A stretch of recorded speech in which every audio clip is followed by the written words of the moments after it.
Adam, I just pray my love don't lie to me. Swing the iron like Samson, I can't let no hoe to lie to me. I don't feel these rappers, oh they lies is hypocrisy. Ain't no competition, ain't no rivalry. Niggas think I'm playing, I don't hear one word they saying.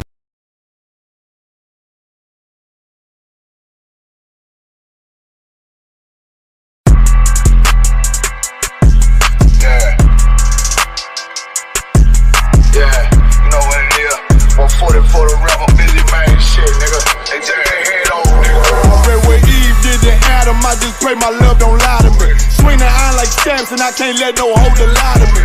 I don't feel these rappers, oh they lies is hypocrisy. Ain't no competition, ain't no rivalry.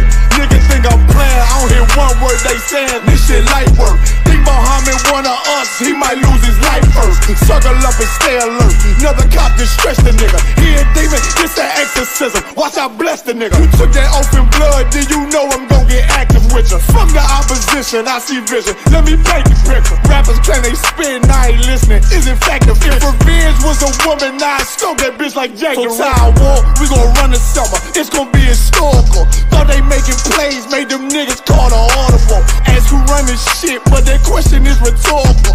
Bitch, I'm the one, me cookies with the oil. I'ma get them crackers, hell should've never kidnapped my family. I can't just do damage, bet I be the last nigga standing. Do a life sentence for my niggas, pray you understand me. I might put a switch on this Glock and call it young baby. How you real trigger know them dots? You a bird feeder, claiming he a demon. What's a demon to a cold leader? What he saying something, I ain't hear him. This shit light. It ain't about who got this gun, it's about who gon' up that fight first. I turn a bad situation to a game changer. Bring soldiers from the dead, just raised up the chain frame. Shots, I'ma look like Aaron Jones when I run it. Never bite the hand and feed you, you won't never get that hand back. He bitchin' about 10%, I don't wanna hear none of that. He dropping sword, fuck him, just make sure you get that cover back. Look around, he ain't with us, probably cause he never was. Now my chin like you with the angels for your brothers. Everybody won't be Richard Porter, God kill him like Alpo. Play if he want, it's laying in the trunk like Lee Malvo. I'm a certified woman's ass nigga, I am not a toy. Hey, out with that hollow sign, yeah, this the rim accord. Feel like Gullah Jack when I'm in Fayetteville, you feel your boy. Still about my brain, still I think that's all that I do. The way I get that boy lost, they gon' start to call him Elroy. Fuck his game, pop out on them demons like I'm Hellboy.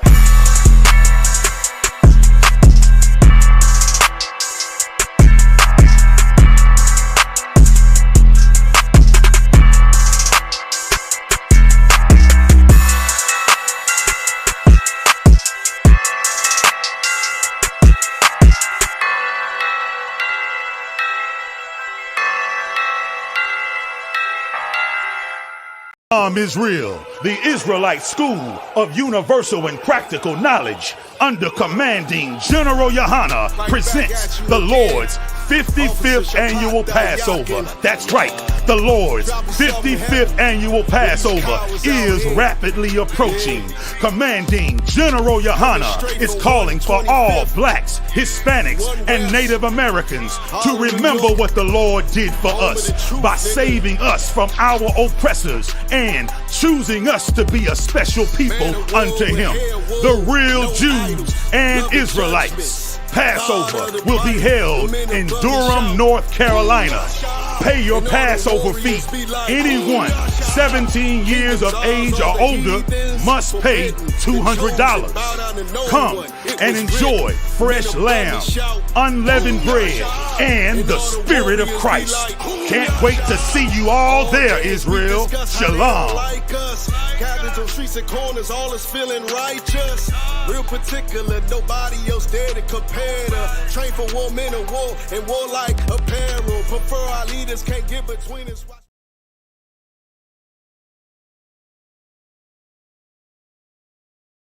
This a Batman tune, I promise you. This shit lit, cuz. This shit lit, alright?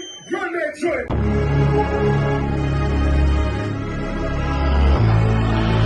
Looking for the light. Me and my niggas prepared for the dog. Yeah. So we gon' get it on for the last days, nigga. You already know what it is. 140 for the rubber. They in the building, we in the spot. We can go to war and see who make it out. Earn your stripes, dog. You with us or not? We can get it on when it's on. It don't never stop.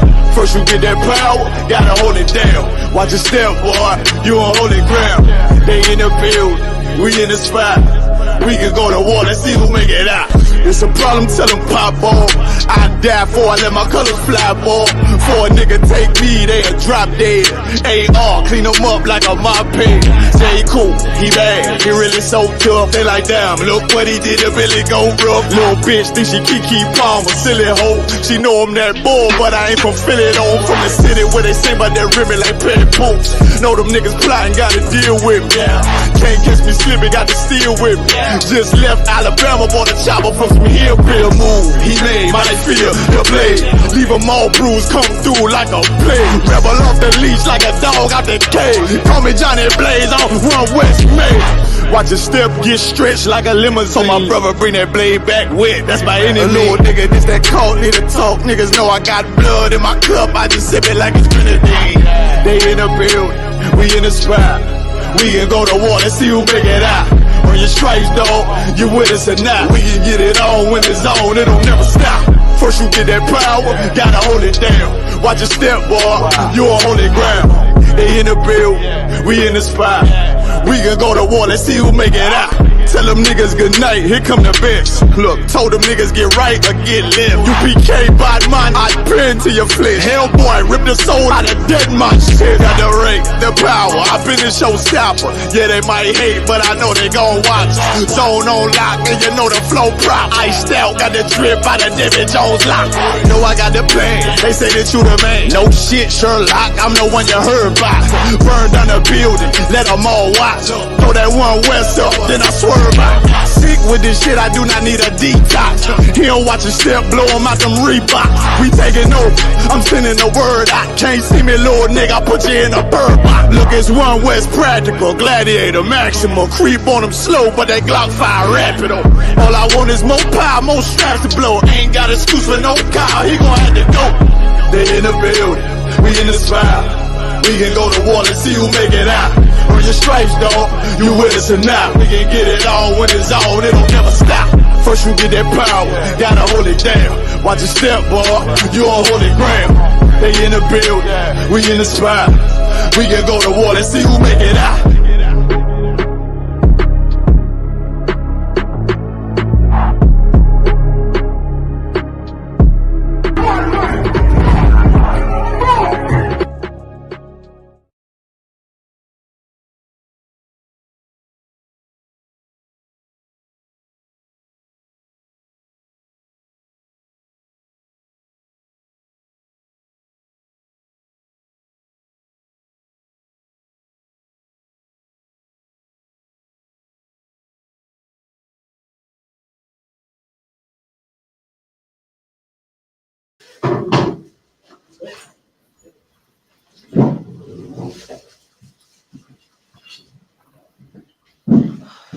So what is the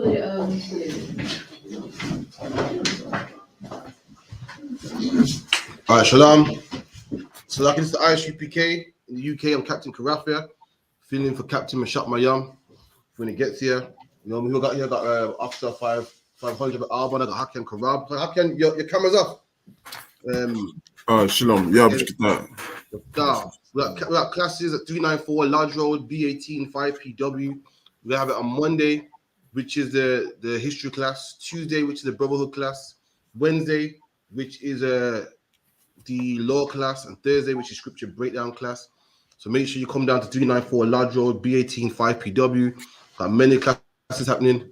We also got I.S.U.P.K. United Kingdom on Facebook, TikTok, Periscope, Instagram.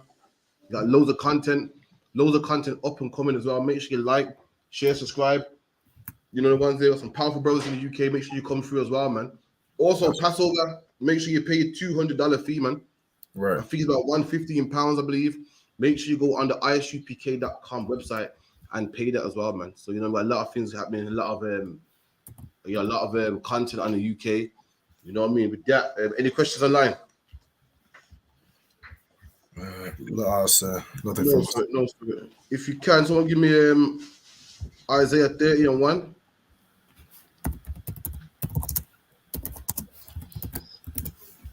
Okay. Come on.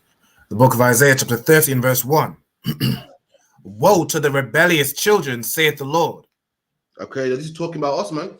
The Bible, if anyone that's been following the I.S.U.P.K, for anyone that knows anything about history, geography, you know what I mean, prophecy, the Bible, you would know that what? Blacks, Hispanics, and Native Indians are the children of God, man. And the problem, the reason why we're in the ends, the reason why we're suffering, the reason why we're on the bottom is because what? We are rebellious children, man. The Bible says we shouldn't have tattoos, but we want tattoos, man, because the oppressor said so. The Bible goes that man shouldn't, lie down with the next man, but we want to do so and call it love. Why? Because the oppressor said so. The Bible says a woman should listen to her man, but our women want to be rowdy and brawling. Why? Because the oppressor said so, man. We're those rebellious children spoken of in the Bible, man. We done? Kind of the one kind. That take counsel, but not of me. And the Bible goes, we take counsel, but not of the Lord. Counsel is what? Advice, man. We take advice, but we don't take advice from God, man. When we want to know about God, guess who we go to? The church, man. We take counsel, but not of God. We don't see what God wants. If a black man wants to know God, he'll go to the mosque. If a black man wants to know God, he'll go to the church. If a black man wants to know God, he'll ask his grandma, man. He'll ask his granny. He'll ask his mom. He'll go to the imam. He'll go to Rastafarianism. We want to know God, and we want to take counsel. We want advice. We want wisdom and advice. But the problem is, we don't go to the Lord, man. We go to all these fake religions to know about God, man. That's the problem. Read. Kind of the one kind. And the cover with a covering, but not of my spirit. And we cover ourselves with a covering, but the covering not of the Lord's spirit. So, Hakian, your camera down. You have issues with the camera. In the meantime, carry on, Alban, if you could. Kind of one kind. And the cover with a covering, but not of my spirit. There you go. When we cover with a covering, but not of the Lord's spirit, man. When you read about Adam in the garden being naked, he wasn't actually naked, man. When you hear that Adam covered himself with the fig leaves of the other trees, I mean, what Adam put on the culture of the other nations, man. That's what it means. And we cover ourselves with Christianity. We cover ourselves with Islam and Rastafarianism and Buddhism and whatever the case may be. We cover ourselves with their culture, man. Right. A leaf is something that in the Bible, trees are nations, man. The other trees are nations, and what the leaves cover the trees, man. Leaves cover trees. Leaves dress the trees. It's what, like, a certain tree will wear different leaves, man. A sycamore tree got different leaves from an evergreen tree. Why the different trees have different cultures, just like different nations have different cultures. They dress different, have different languages. And Adam covered himself with the trees of the other nations, man. Started dressing like a Buddhist, started dressing like a Muslim. Took on their culture, and that's what we do. We cover ourselves with a covering. We take on a covering, we take on a culture, but not the culture the Lord gave us, man. That's what we do. When a black man goes to prison, when a black man does a bit of digging, does a bit of history, he reads about how the Egyptians are so great. And now guess what? He wants to be the Egyptian, man. Now he's got the lock and the bald head with the lock. Now he's dyeing his beard red. Now he's talking about pyramids and wearing the dashiki and them things there. We cover ourselves with a covering, but not of the Lord's spirit, not the covering that the Lord said we should have, man. Which is what? Beard, boots, fringes, border of blue, keeping the Passover, keeping the feast of unleavened bread. That's our covering that the Most High gave us, man. Not being no Christian, not being no Muslim, not being no sexual deviant or whatever the case may be. The Lord gave us a covering. The Lord gave us a culture. Read. Kind of the one kind.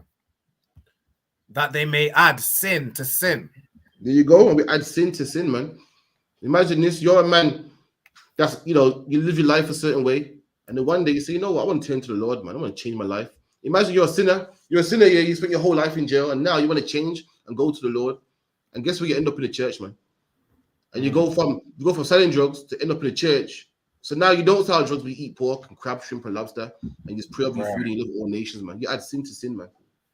That's the situation our people are in. We're so lost that we're in a situation where even when we want to do good, the oppressor got it set up in a way that what's that old saying? Jump out of the frying pan and into the fire, man. Come on. That's how it works, man. You live your whole life taking drugs, and I gotta fix up, man. I gotta fix up. I can't be living like this. And then you say, I'm gonna fix up. And now you're not on drugs no more. But now you believe that God loves everybody, and you can pray over your food and celebrate Christmas and Christmas trees. And you just added sin to sin, man. It's a different type of sin, that's all. You know what I mean? Keep it in. Come on. Verse 2. That walk to go down into Egypt. Here you go. And we walk to go down into Egypt, man. What does the Bible mean by that, Rabban? To walk to go down into Egypt. Meaning when we were brought out of Egypt during the time of Moses, there were people that were murmuring and complaining and wanting to go back. Or they slacking on. No, they want to go down to Egypt, meaning at that time Egypt was like the highest, they were the superpower in the earth. So like, go on, Akayan. Was that right, sir? What he was saying? It's on it. It's like we don't hand it over to priest and prophet. Captain of 13,000. Captain Mashak. I'll clap it up.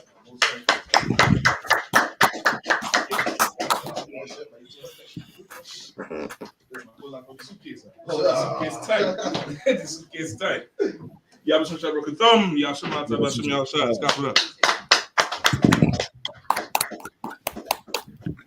how you feeling? Where we at?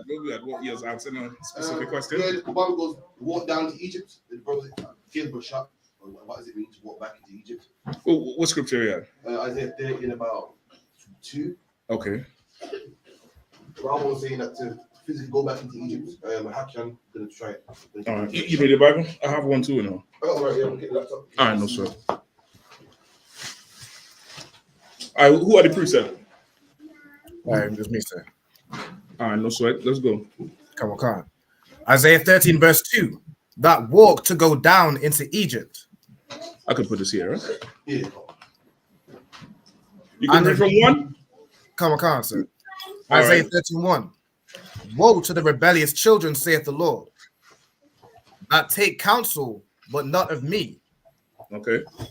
and that cover with a covering, but not of my spirit, Okay. that they may add sin to sin. Right, and he already has that. He already understands that one. Okay. The walk back to Egypt part next line. All right. Come on. That walk to go down into Egypt, and have not asked. Go ahead. You got it. And have not asked at my mouth Mm-hmm. to strengthen themselves in the strength of Pharaoh, and to trust in the shadow of Egypt. Okay. Correct. I'm gonna just pass this.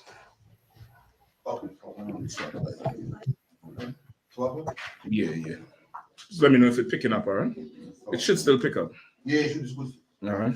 Okay, so he wanted 30 and 2. No, we break it down. I asked him, what does that mean about to walk back into Egypt? Okay. Oh, okay. Somebody was answering. All right. Go ahead. Who's answering? Yeah. Go ahead. I was gonna say, Egypt. I thought what the question was what does he mean by Egypt? And my understanding of Egypt was going back into bondage, slavery. Okay. Yeah, it's symbolic at that time, right? I'm gonna explain to you what it's in reference to. It's in reference specifically to that time where Israel, after coming out of Egypt, when Moses went up on the mount with with Joshua? When Moses went up on the mount with Joshua, remember when they came back down, Joshua asked him, what is this noise? You familiar with what I'm talking about? Right? What is this noise that he hear? Is it the people partying? Is it the people, training for war? And Moses had to tell him, no, that's not, the noise of mastery. That's rebellion. And we as a people were rebelling to go back to Egypt. You understand? Correct. You understand what I'm talking about, Hakian? Correct. You sure? Cancer. They're rebelling to go back to Egypt. Yeah, and why? I can't remember the point actually. Salakia. Go over it again if you can, sir, if you don't mind. What was the reason from what you understand? Why was Israel rebelling to go back to Egypt? For disobedience. Well, going back was disobedience, but why was Israel rebelling to go back? Why did Israel want to go back?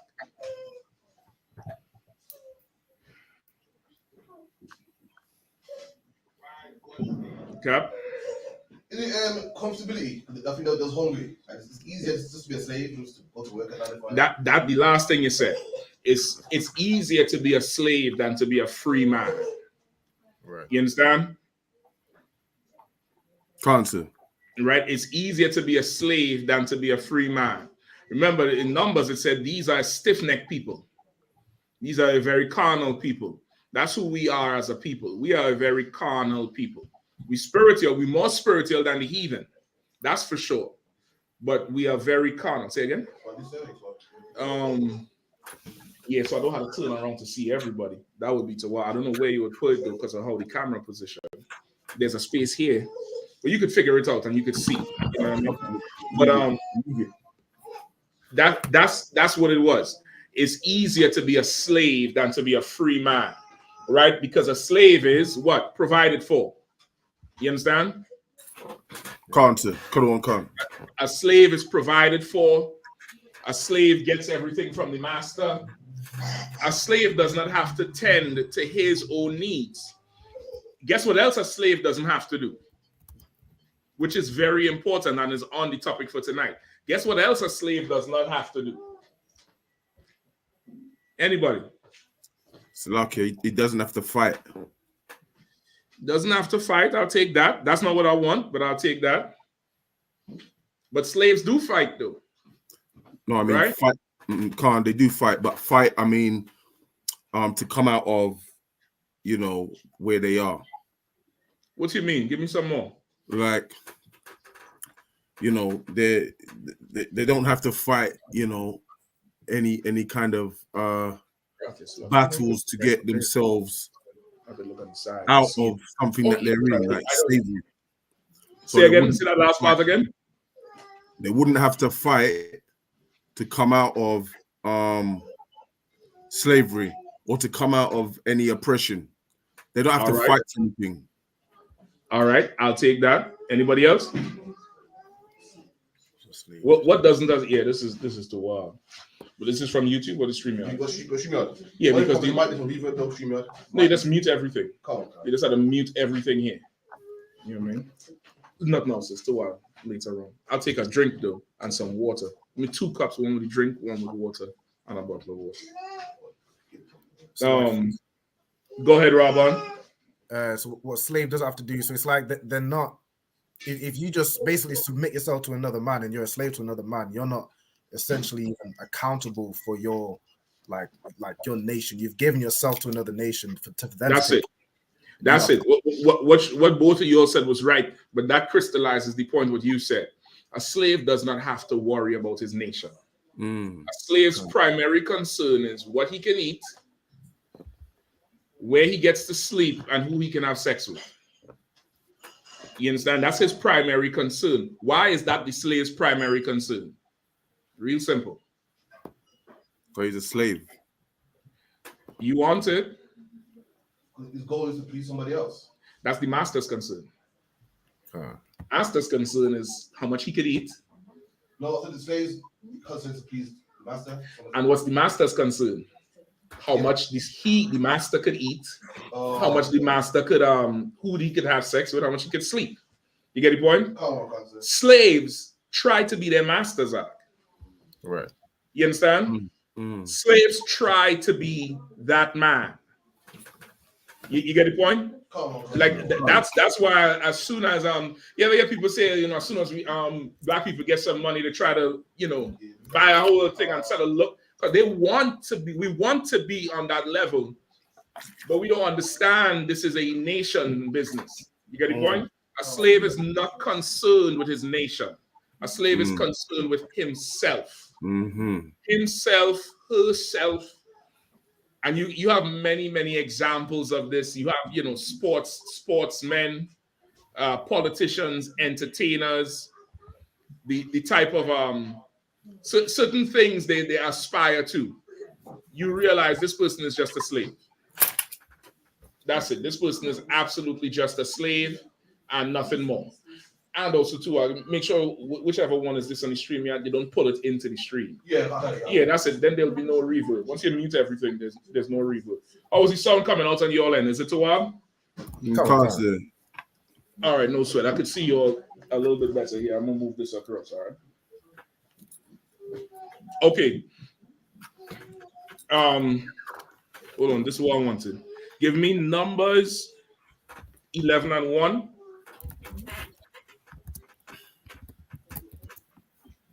Let me Numbers 11 and 1.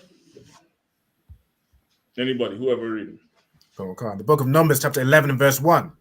And when the people complained, it displeased the Lord.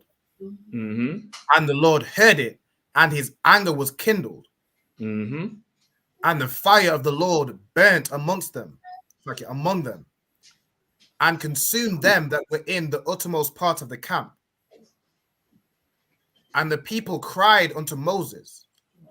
And when Moses prayed unto the Lord, the fire was quenched. Right? Like the Lord is a father. Imagine you have a total ton of kids and they all whining and complaining about dinner, whining and complaining about something. That belt is coming and catching fire to everybody's tail. And when everybody get quiet, the fire stops. In similar fashion, it's the same way. You know what I'm saying? Right? Keep reading. Kind of the one kind. And he called the name of the place Taberah, because the fire of the Lord burnt amongst them. Mm-hmm. Go ahead. And the mixed multitude that was among them fell a lusting. Right. And the children of Israel also wept again and said, who shall give us flesh to eat? Right. The children, the mixed multitude. What is the mixed multitude? Salakia, is the mixed multitude the heathens mixed in with the Israelites? Absolutely not. Okay. There's no heathens mixed in with the Israelites. There never was and there never will be. Women, men, and children. Mixed multitude. No. Okay. No. Go ahead, Cap. And the sinners are our people with the brothers that follow the law. Yeah, that's basically it. The better way to describe it would be those people who was with Moses and those of our people who was with Pharaoh. Right. You understand? Just think like today. If the Lord was to return today and take everybody out of England, you will have the people on the ends who will stand with the Lord. Then you're going to have some people on the ends who's, have political ties and aspiring to be in the Premier League or aspiring boxer or some, Instagram who trying to be a model and, big, they hold big positions in society. They will miss the Queen's England now or the King's England now, Slovakia. They would miss, give me some. They would miss the English breakfast act. They would miss the peas and the franks and the dumplings. They would miss everything. They'll miss the tetli act. They would miss the tea and the tetli. That's the mixed multitude. But everybody is getting relieved from England. Yeah, you understand? Okay. The mixed multitude is talking about mixed in spirit, not mixed in flesh, because there's no such thing as being mixed in flesh. You are what your father is. You get the point? So Salakia, sir. Go ahead. When you say mixed in spirit, can you specify? I just did. I just explained it. You're gonna have those of our people who are going to be down with the Lord. Right. And then you're gonna have those of our people who really just going by force. They're going with everybody else because at this point it's a racial thing, it's a race thing, it's a nationality thing. But some of our people really secretly just want to stay and be a slave to England. Okay. You understand? Really, our people really just, mix. They will be missing Boxing Day. And what's the holidays you all have? The bank holidays. They'll be missing the bank holidays and Boxing Day and the Jubilee, the Queen's Jubilee, and the civilization that they think is civilization. They'll be missing that. While some of us just glad to get away from this oppressor. That's right. Some of us will sleep under a tree in a blanket as long as we are free men and women and we don't have to subscribe to this oppressor's way of life anymore. There's others who are going to plot and scheme and miss, England. They'll erect a little England in the camp if you don't watch out. You get the point? Come on, Cap. Hey, listen, underneath the fringes and the garment, they'll have a whole Union Jack t-shirt on. Talking about God save the Queen. You know what I mean? That's what will happen. And that's the mixed multitude. It's a multitude of people that is mixed in their allegiance. You understand? Come on. So now read verse 4 again. Whoever was reading. Come on, sir. And the mixed multitude that was among them fell a lusting, and the children of Israel also wept again. All right. And said, so now the mixed multitude fell a lusting. What was the mixed multitude lusting after? The lifestyle of the slave again. The lifestyle of slavery, going back, having the leeks and the food. No? The lifestyle of the slave. Master, right. Come on. That's really the lifestyle. A slave who is a slave in the field and, being under hard bondage. What does that one slave want to be one day? A master. You want to live in the big house. Right. You want to be free. You could touch it a little more. So it's been a long day. It's been a long flight and a long day. So what sis? I appreciate that. Right? He eventually wants to be in that position. You understand what I'm saying now? Come. All right, so read 4 again. Come. And the mixed multitude that was among them fell a lusting.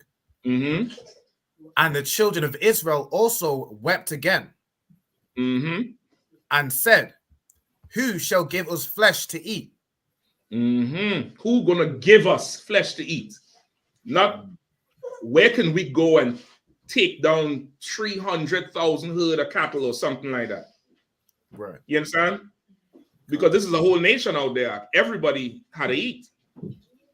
But some people will say, who will give us flesh to eat? Think about it. It said how much it was about 600,000 men, I think, came out of Egypt. On foot. It was 600,000 souls came out of Egypt on foot. And Israel usually just numbers the men, which means it is a few million people when you count women and children. Right. You get the point? When Israel usually gives a number, it's talking about men of war age, fighting age, right?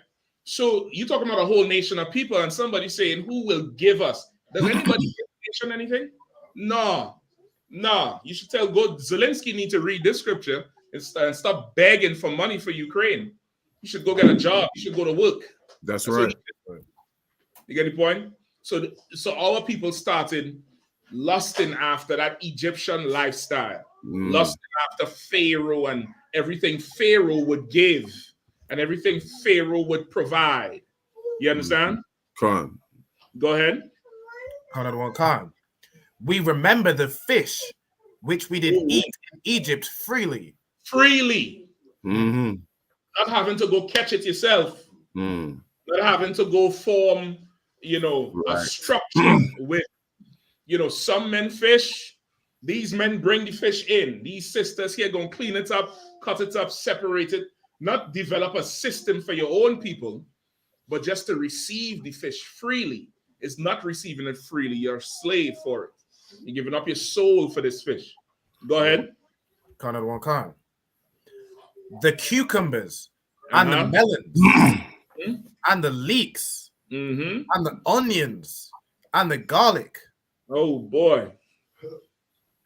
Niggas hungry out there starving.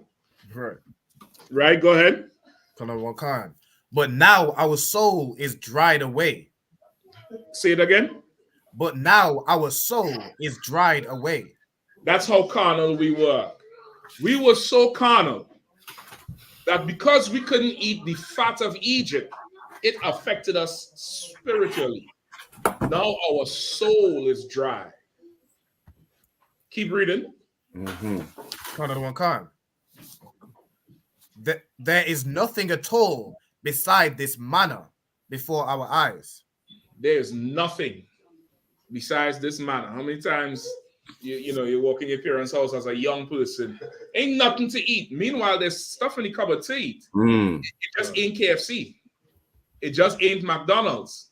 There's stuff in there to eat. Go open that Vienna tin of sausage and cool yourself, man. Go pop them sardines and get some mustard and cool yourself, man. Go get that corned beef, man, that bully beef, and cool yourself. But you don't want that. And to you, this is nothing to eat. And because to you it's nothing, your spirit, it affects you spiritually. They say now our soul is dry. And that's really how we are today as a people. Whether you're in England, whether you're in America, Canada, on the barrios, in the Caribbean, wherever you are, that's how we are as a people. We have a certain appetite that's unnatural. We have an extremely unnatural appetite. And what do I mean by that? You have our entertainers who would drive a car that's $1 million. Right. A car that's something that would depreciate. A car is something that could get in an accident and be wrecked. It could get stolen. It could get shot up. And that same celebrity or entertainer or well-to-do person will not give, how much is $1 million? Divide by 20. 50,000? Will not give 50 people, will not give 50 people, 20 people 50,000 to go start a business. They'll say, what? That's throwing money away.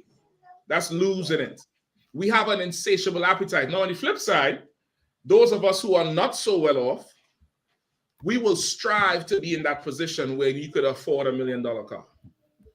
But nobody would say, how can we build a nation of people? That's right. How could we get 1 million men to serve the Lord and order 1 million households? You get the point? Like we have an insatiable appetite that it's really not, it's not a sustainable thing. And because it's not sustainable, it's extremely profitable to the heathens around. It's extremely profitable to all the heathens that's around us. Because we don't see a nation, we see individual, and we see trying to get, these material things to no end. The heathen will gladly supply it. Gladly supply it.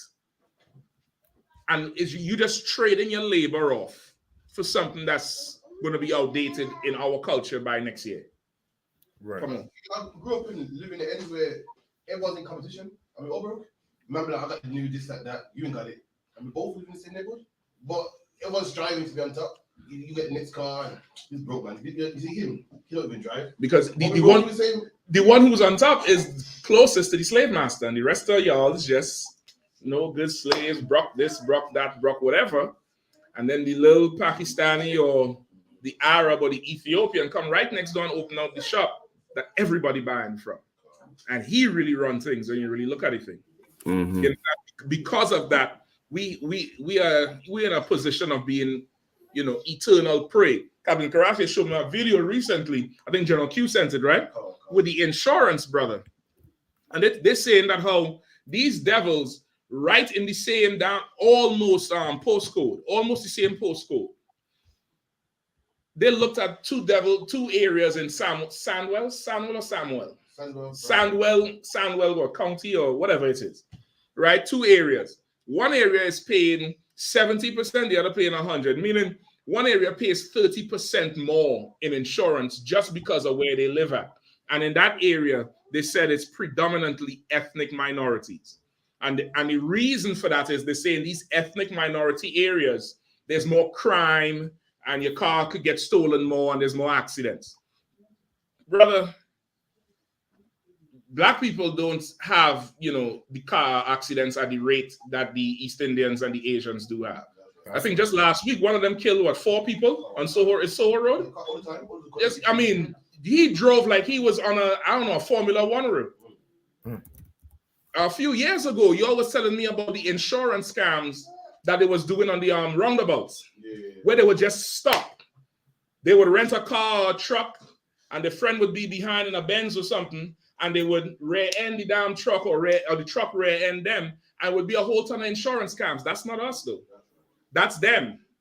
Right. But we had to pay for it.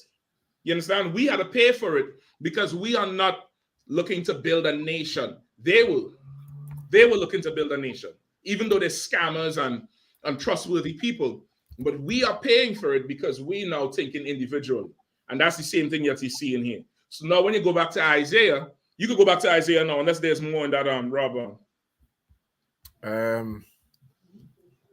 I think it just goes on to tell about how delicious Egypt was.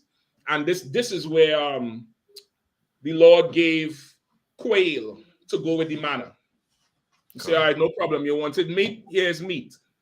And he gave quail to go with the manna that was there. I believe that's where this goes. So now let's go back to Isaiah. Come on. Isaiah 2. 30. Yeah, 30 and 2 Salaki. Come on. Book of Isaiah chapter 13 verse 2. That walk to go down into Egypt and have not asked at my mouth to strengthen themselves in the strength of Pharaoh and to trust in the shadow of Egypt. You understand? So that's what he's saying there. That's the background of it. That's the understanding of it. Right? Woe to anybody who walk to go into Egypt. Meaning, you come out of Egypt, the slave master don't have to go find you and drag you back. You willingly walk back on the plantation and do this. Go ahead, lock me up, master. Just give me some of that good fish that come out of the big house. Go ahead. Put me back in the field house. Put me back in the slave barracks. Put me back, wherever you want. Just provide me with things that, my flesh want. And I'll just be your slave. You get the point? Right. Listen, a good example is that Kanye West. For a second, he was talking what he was talking. But for how long? You get the point? For how long? Even his tirade was such an individual thing when he was really just supposed to come and hand over ties to Commander Yahanna and get an all black and be under Captain Gaddafi in California, or if he on the West Coast, he'd be under Tazariak in New York, or wherever he at, he just reporting for class because now he wants to build a nation. Same thing with that Colin Kaepernick. Like this is what these celebrities really don't understand in themselves. They're not really willing to part with Egypt. They're not really willing to part with Egypt. They'll do it so much. And we so destroyed as a people. When they do it, as a people, we rejoice. We it touches home with us. Not us in here, but as our people. Because why? As a people, we're slaves. This is the most famous slave amongst us. So when this slave reaches a certain level and rebels against the master, we vicariously live through that. And we're trying to adhere through that. But how many would actually do what it takes to build a nation? Not many. Not many. Very few. And you sitting amongst the very few. You understand? All right. They strengthen themselves with the strength of Pharaoh, which is what? All Pharaoh's influence and money and wealth and all Pharaoh's quote unquote knowledge, that whatever he calls knowledge in his society, we strengthen ourselves with that and not with the knowledge of the Lord. Not with the ways of the Lord, not with the nation of the Lord. Right. All right. And we trust in the shadow of Egypt. What does that mean? Like if I could. Go ahead, Robert. The shadow of Egypt, is that's their like protection? Yeah, it's referring to the protection. Right? It's like a child who would stand behind a parent. Right. A young child, small baby, 3 years old, maybe 4. And the child is scared of something. Usually children grab your pant leg and go behind you. And it as a parent, it would at first kind of annoy you, like, what the hell is wrong with you? What's your problem? But this child is seeking protection in your shadow, meaning right under you where your shadow falling. You get the point? Right. And that's how we are with these oppressors. We trust in their shadow. We trust in them. Even outside of the UPK, the most hardcore activist or blackety black revolutionary has to have some heathen ally. They have a word they call allies. Like, this is a friend of the cause. The Black Panthers did it. The Nation of Islam did it. Every blackety black whoever always has some ally who is down for the cause. And this person is not like them, and they're good, and they get a pass. They're a good so-and-so, a good white boy, or a good East Indian, or a good this one. You get the point? They really trust in the shadow of Egypt when this salvation here comes from the Lord, and it's only for us. That's right. And us only. There's no sharing this blessing. It's not a blessing that could be shared. Even if you wanted to, as much as you want to, this can't be shared. Swab? Come. All right, no sweat, no sweat. Anything else? I got a question on the line, sir. Can I go ahead first? Go ahead. Any questions in the room? Are we good? Got a couple listed as well. No sweat. Just raise your hand if you have one in the room, all right? Come on, sir. I got Ilaza Ban Yahaban. Alazar, Ilaza Ban Yahaban. Ilazar. Shalom, Lord, and Christ are the one. Can I get a breakdown of Proverbs 11, 15 to 20? All right.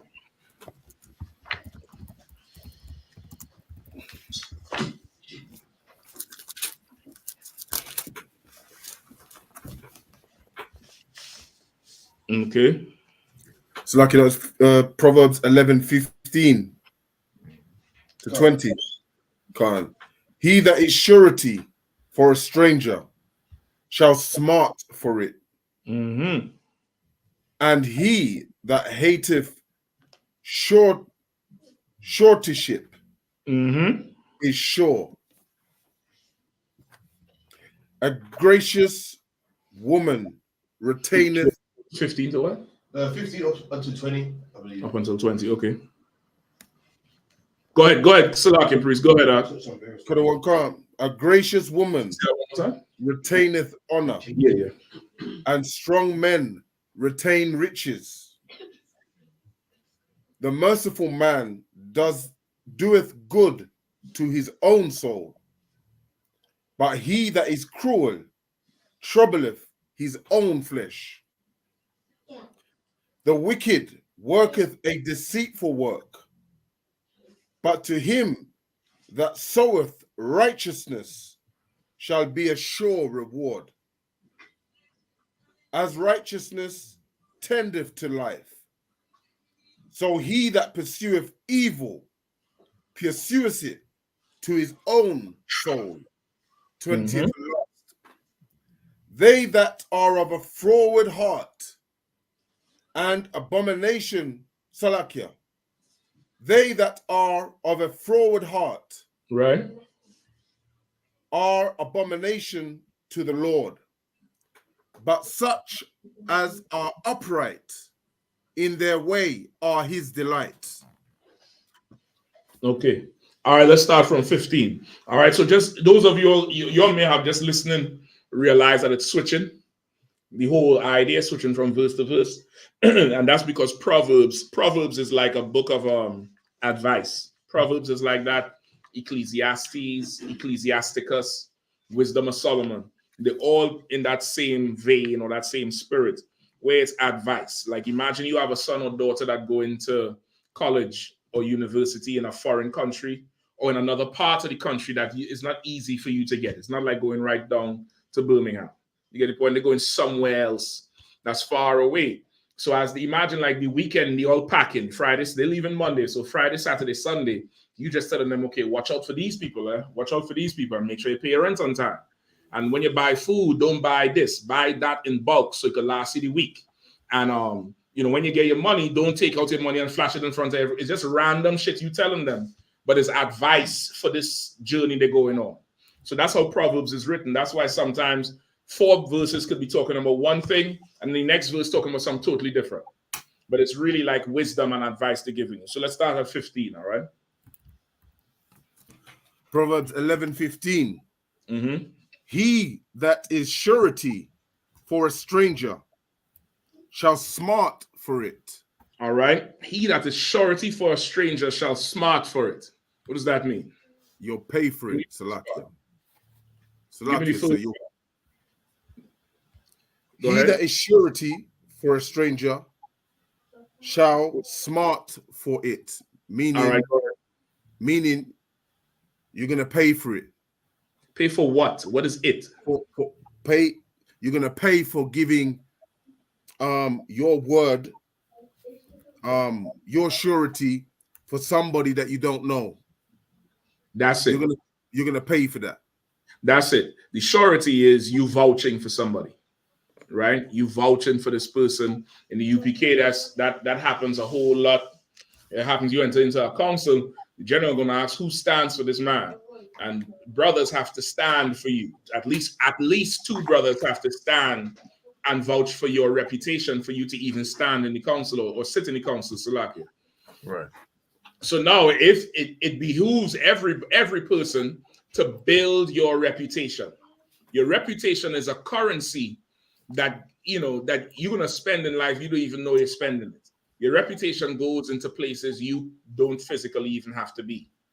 You understand? You ever hear people say your reputation precedes you? They've heard about you, and that could be good or bad. You get the point? That's how it just is. It's good to establish a good reputation. It's good to do it, and also to not be a stranger. To not be a stranger, it's also good for that. So now somebody can stand in confidence and vouch for you. But now on the flip side, let's say this is somebody who is a stranger, and you stand surety for them. You will smart for it. Smart is Old English for hurt, right? You see it sometimes in ESO's TV shows. They say this smarts. Ow, this smarts. Smart is Old English for hurt, and you're gonna hurt for vouching or standing for or doing a surety. Usually a surety is like you go for a loan and you need a co-signer or guarantor. You do that for somebody who is a stranger, brother. They run off with the money and then make one payment, and you finished. You're done. You're gonna hurt for it. You're gonna be paying for a time for it, right? So it's that type of advice. Don't what goes with this? Give me Ecclesiasticus chapter 6.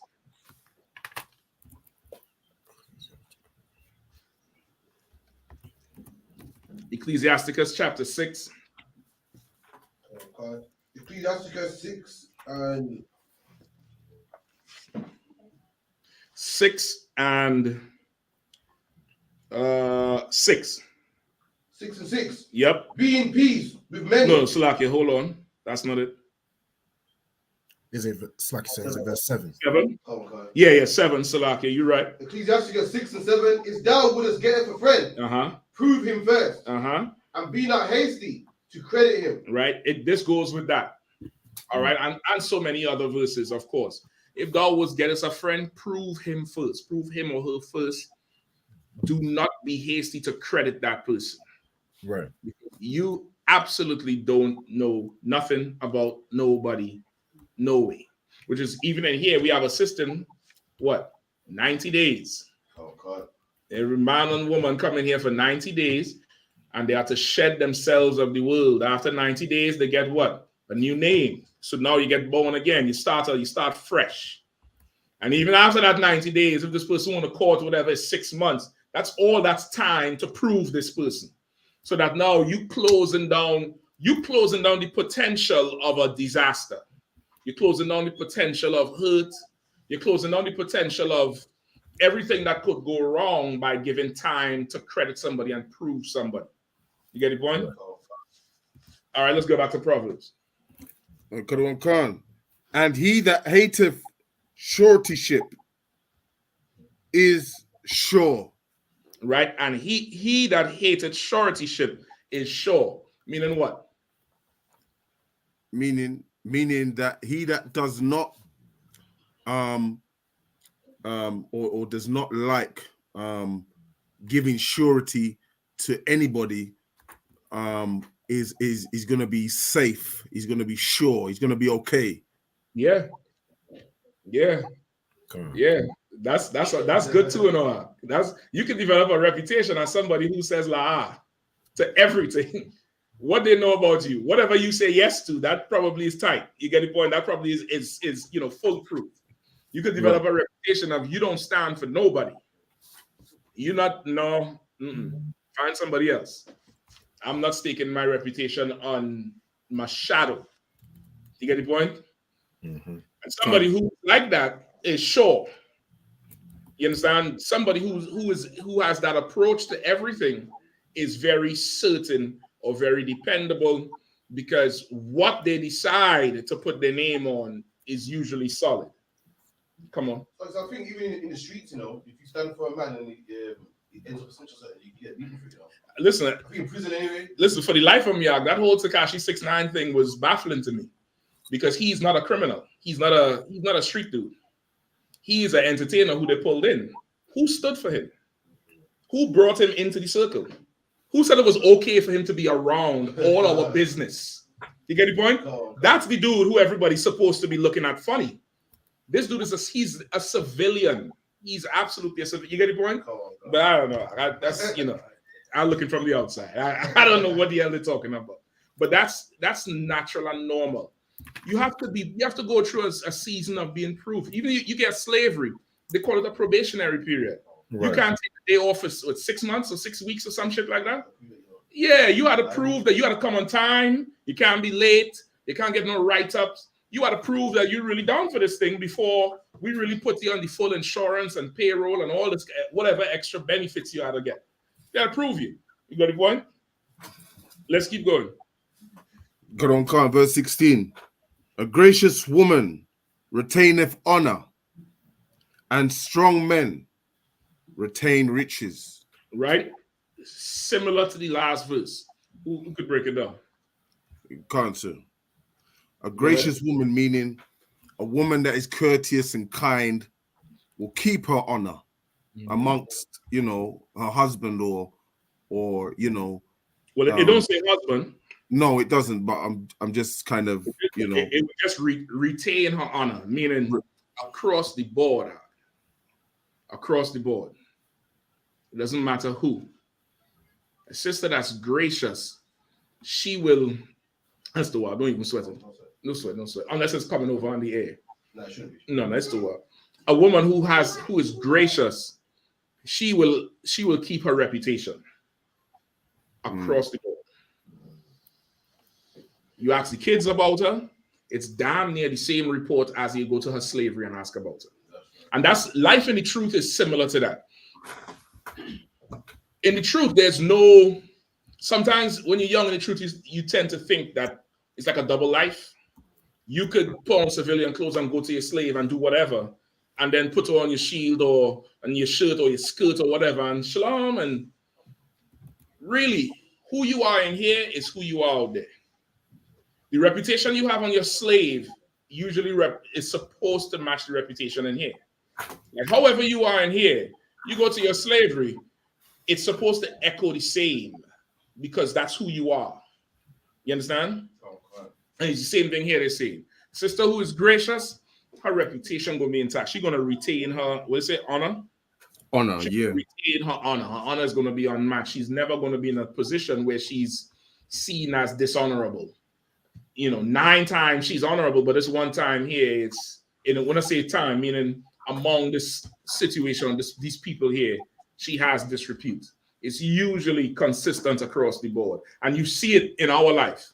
You see all them, everybody posting pictures about the kids excelling in school, or they excelling in school, or these promotions they get in. And then in here, they in everything. They have their hand in every operation we're doing. It's the same. You get the point out? Right. So the brother who asking the question. I hope you're following. The brother who asked the question, if you're following along, just chime in, please, all right? Keep reading. What's he one after the woman? And strong men retain riches. And strong men retain riches. Would you break that down for me? Khan. Salaki, do you want to go anybody else? Yeah, I mean, shit, you the one who asking to answer all the questions and all. Right. you ain't getting nobody a chance. Salaki, someone else can go if you want. Salaki, if I could. Go ahead, Rabban. Come on. So a strong man in a sense where like as it was saying earlier, where a man that doesn't give surety or is what's his name? He that hateth suretyship is sure. A man that is strong in the sense that he's strong-willed, where he's not just trusting everybody. He's wise as a serpent, but harmless as a dove. That strength will allow him to retain riches. I'm not sure if it's in the sense of just like wealth, like monetary, or in the sense of, well, I think it probably is, because in the last it's about surety and loans and stuff. He'll retain his riches in that sense. Okay. Yes and no. Right? The strength here is not talking about strong will, but more so go ahead. That's more I was going with. Okay. Discipline. Think about strength and discipline. Strength and discipline will extend to your whole life with everything. You get the point? And it says a strong man, what verse we at again? 16. Verse 16. A strong man will retain riches. Now, how you read it, you might think because he's strong, he gets rich. That's not what it's saying. It's saying a strong man will retain. Retain means to what? Hold. Keep. It already has it. So, meaning if you discipline, whatever you have, you'll be able to hold on to it. If you indiscipline, it's gone. There's a whole saying, what is a fool and his riches soon depart? It's something like that in the Bible too, but it's not exactly. It's gone now. Whatever you have, it could be the littlest thing. If you have no discipline, it's a matter of time. And it strengthens that aspect of the discipline. The discipline to do what? The discipline to recognize the best way, or to look for the wisdom in every move you make, every step you make. It takes a certain amount of discipline to do that, because why? Some of those steps or some of those moves you have to make may not be what you want to do. Some of them you have to make might absolutely hurt you. It might hurt you. It might hurt your spirit. It might embarrass you. Not that it's embarrassing, but just for who you are personally, you just like, I ain't doing that shit. But that's the best and most wise thing to do. And you may not want to do it, but a disciplined person will do it. And because of that, they're able to retain what they have. You get the point? Come on. And as you retain what you have, you're going to start getting more. You're going to start getting more of it. So just think in that aspect, Rabban. You get the point? Come on, counsel. All right. Anybody else? You good? Let's keep moving. Come. Verse 17. The merciful man doth good to his own soul, but he that is cruel troubleth his own flesh. Come on with it. We'll break this one down. Come on, y'all take over the class now. Let me sip on these things here. Read one more time. Salakia, sir, is this saying like the man that is merciful in his nature, is doing good to his own soul because kind of what goes round come round. You know, whatever you give out, you're gonna get back. What you plant is what seed you sow is you reap that same seed. And the person being cruel, you're gonna plant that seed of being cruel to your neighbor, or you know, being bad mind to your wife or your sister or something like that. And you're only gonna make that come back on yourself, because that's what you're sowing. In essence, that's pretty much what it is, except for the part where it's saying in nature, because once again it goes back to the being a strong man or woman, the discipline. So you're gonna have to be merciful on purpose. Right.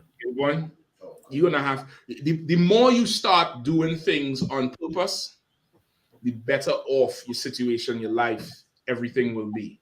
It's not going to be perfect and you're going to find a duck that lays golden eggs. That's not what I'm talking about. You're just going to find life is now not the everyday struggle that everybody has. Because doing things on purpose, you put thought behind it. You consider more before you step. Versus doing things what? By nature, which is what you just said, by nature, or out of emotion. You get the point? The less you make moves out of emotion, the less you do things that's, this is just my nature. This is just how I am. You kind of have to, you got to check that in the wind.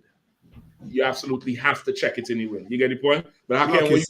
It's pretty much it. Go ahead, Priest. When you said you have to check it, like check your nature. Obviously, you're talking about. I think you're talking about, check it if it's right or if it's wrong, if it's righteous or if it's unrighteous. Because if you're not, Go ahead. No sweat. So if you're naturally kind of merciful, you don't really need to kind of check that. But there might be another part of you that isn't kind of a certain way, and you keep getting pulled up about. Who would determine if you're merciful? You?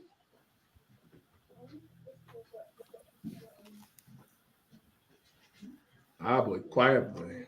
I like when I ask them kind of questions. I like that. I remember the generals used to ask them questions to me, and I'd be like, "Oh shit, yeah, boy." Who determines if you merciful? You? Listen to the King of England. He is extremely merciful. He's so merciful. He ain't never looking like he's just a horrible landlord and he a greedy damn pig. He'll never look at himself like that. You hear me, sis? You had your hand up? I was going to say, other people determine that you're merciful. The people who you are merciful to. You get the point? That's who's merciful. The people who you are merciful to. Somebody else? Yeah, oh, okay.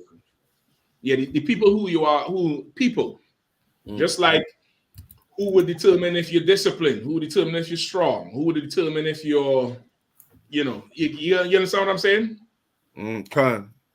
Right. Okay. What you probably want to get at is,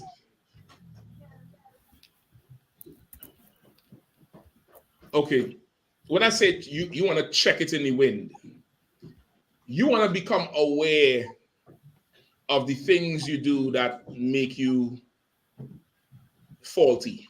Right. Got you. You want to be aware of those propensities. You want to be aware of, stuff like that. You know what I mean? Right. You know what I mean? You want to be aware of stuff like that. You know what I mean? A bad headpiece. Yeah, a bad man headpiece right there. Yeah. I see what's going on up here. Man make me look up, Yeah, what's your sister coming through? All right. That's where you start. All right. Just let's say you're a person you're naturally violent. You're prone to it. After a while, you're supposed to know that I could have made a better decision. I did not have to do X, Y, and Z. So now if you know that, you want to get yourself being able to recognize that feeling and know, okay, it's coming. Let me seek another way. Let me gain some wisdom in this situation. You might be somebody who is naive or gullible, meaning what? You believe everything. I could tell you, jump in this car and we're going up to what's that place up north? I don't know. Something Shire. Something Shire. Yeah, I mean, where's Shire land, Shire, whatever. And there's a hobbit there who's going to give me a chest full of gold that's worth $50 billion trillion. And you might be somebody who would believe that shit. I'm being, of course, extreme, but I'm giving you throwing out examples so people to understand. Some people who you would probably just believe everything. And that's because you see the world through your own eyes. You are probably very honest. So because everything comes out your mouth is true, so you see everything that everybody says is true, and you're going to get hurt for that. You get the point? You're going to get hurt for that situation because you can't live like that. So after 1 or 2 times when you get burned, now you have to realize, damn, this thing sounds too good to be true. I don't know. Let me get some wisdom on this situation. You get the point? Can. Yeah. You want to learn from your mistakes. Right. That's right. And develop the habits of getting wisdom. So now, so like is it? 17. Right. When it said the merciful man doeth good to his own soul, a man who is merciful or a sister who is merciful does good for their own self, their own spirit, because it's a certain amount of grace that goes with mercy. It's you win people over with mercy. When you have somebody, you have somebody who absolutely deserves the brunt of your force and your hatred, your despise and the ire and everything. And you do not carry it out on them. You do not treat them that way, especially if, okay, this works best when that person is actually, remorseful for whatever they did. When you don't exact vengeance, that usually breaks that person's spirit for the good, not for the bad. Right. And now as you go around being that way, you'll do good to yourself, because now you've now gained family, gained friend, gained, and really you're gaining your reputation, right? You understand? Also, a key to this is to exact mercy, you have to have something else. To be able to give mercy, what must you also be able to give? You must have love. Not between a man and a woman. Not that type of love. I hope I get that part right. No, 100. I hope that part. Because you're talking about love, like the feeling love, right? No, I'm talking about brotherhood kind of love and sisterhood kind of. That's mercy. That's what I'm talking about. That's what I'm talking about. Yeah. Okay, no, that's not what I'm talking about. That's not the answer. Right. To give mercy, you must what? Understand it. To know when to give it and know when not to give it. True, but you may not need the understanding, because you could get wisdom from somebody else. So like you said. Go ahead. What's going on, bro? So like when you must have compassion. Something else. And I don't expect nobody to get it because of who we are as a people.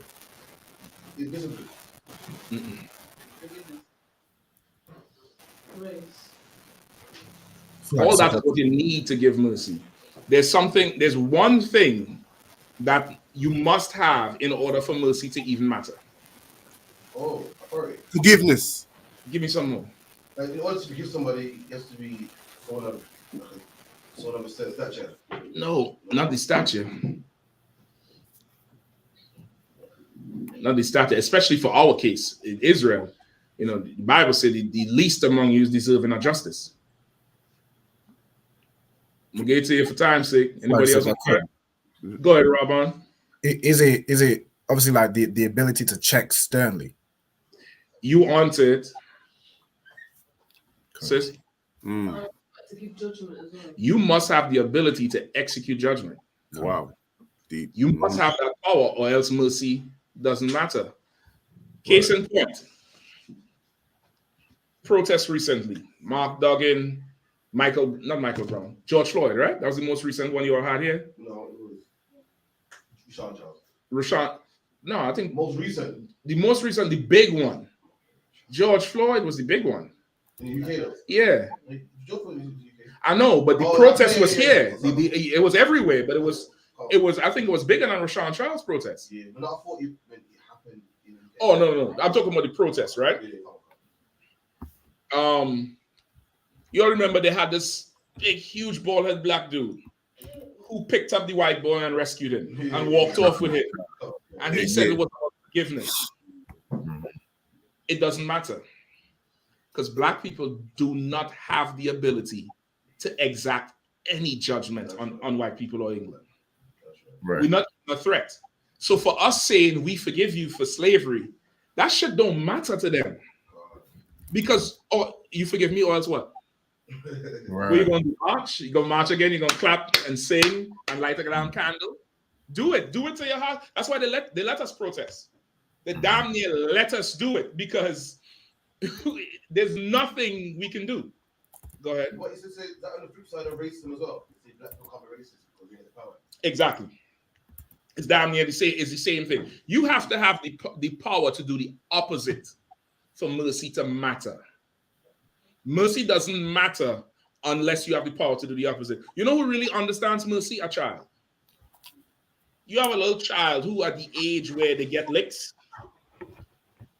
they understand. There comes a time they do something they know you are going to tear them from everywhere, and you may not do it, or you may talk to them, or something happens and they're looking at you like, "What's next?" And you tell them, "Okay, don't sweat it, don't do it again," and it makes them cry even more. I don't know if you ever experienced that shit. Where they're right there, okay, I ain't gonna do it no more. All right, don't do it no more. Give me a hug. And they come to get the hug, and it's like it breaks them even more. It's damn near like they're crying more with that than if you're actually beating them. You get the point? That child understands mercy. Because the next 2 weeks, they're on the best behavior, thank you, please. Because they understand that on the other side of this mercy is that shit. And I got spared from that shit. You get the point? That's what's needed for the merciful as well. You get the point? That's what's needed for the merciful, which is why in here we have a system. Christ gave us that system. Matthew 18:15, if thy brother offend, thee, sister offend, thee, go to him and him alone. If he doesn't hear, he take you before 2 or 3. It's a whole system where you may not have it in person yourself, the power to execute justice, but there's a system that does. So now this is the other side of mercy. You get the point? John. All right, where we at? Salakia, sir. When it says here, but he that is cruel, is it referring to he that is not merciful? You could say that. Right. Okay. Right. Okay. Understood, sir. You could definitely say that, but it's not to be confused with a perspective of being cruel, which can come again. I hate to use this example again, but a child.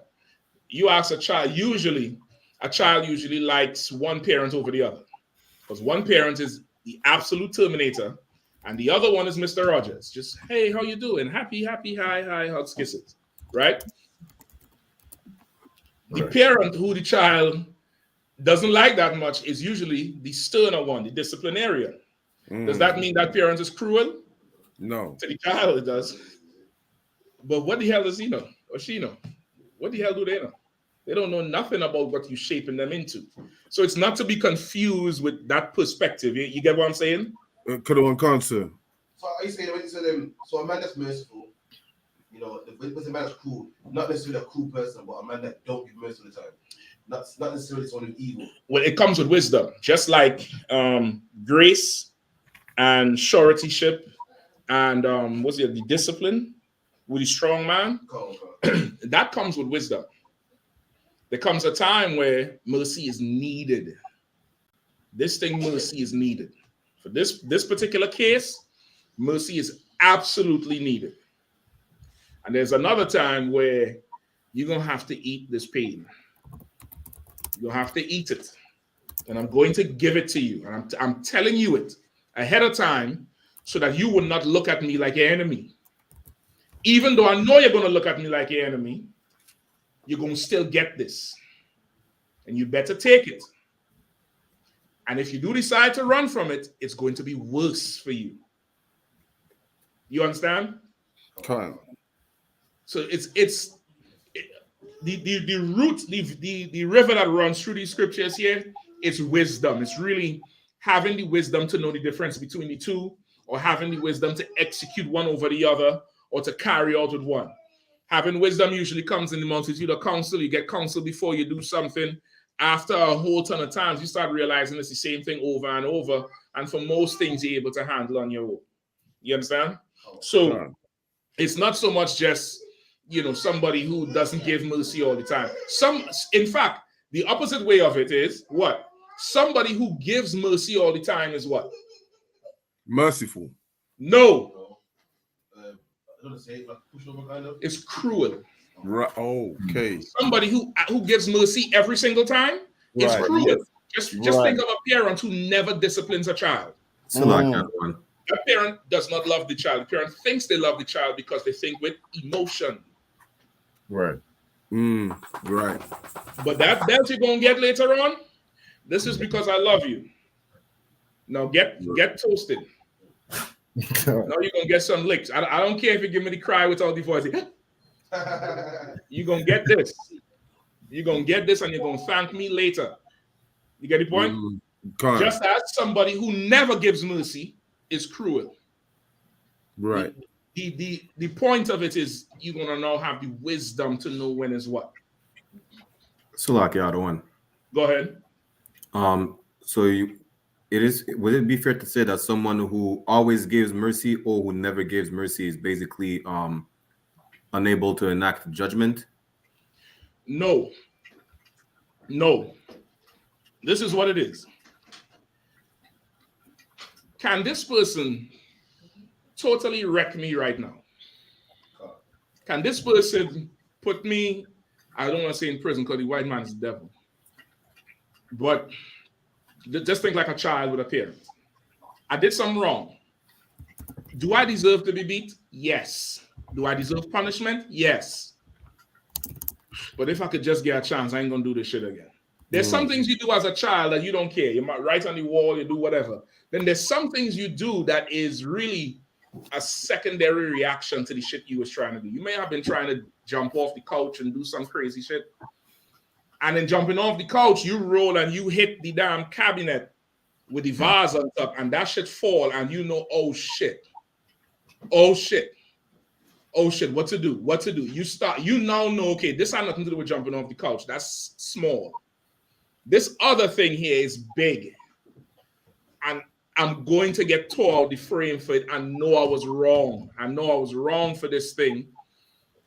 And my parents do have the authority to tear me out the frame for this thing. And then they sit me down and say, you know what you did was wrong. And you see, yes. And you looking now to see where the blow is coming from. Yeah, old school parents. You know them blows coming out and sneak back out. Time. Right? And then they reach out. It's all right. Don't worry about it. Just don't do no dumb shit again. You're going to be crushed out. Mm-hmm. You get the point? So I would not say somebody who always gives mercy cannot do it. You have to look at the capacity of that person. But Salakia, sir, when you say capacity, I'm understanding that you have to look at the person if they're sorry for what they did. Is that what you mean? This is talking about the person who is giving the mercy. Or giving right. Okay. Right. Right. Yeah.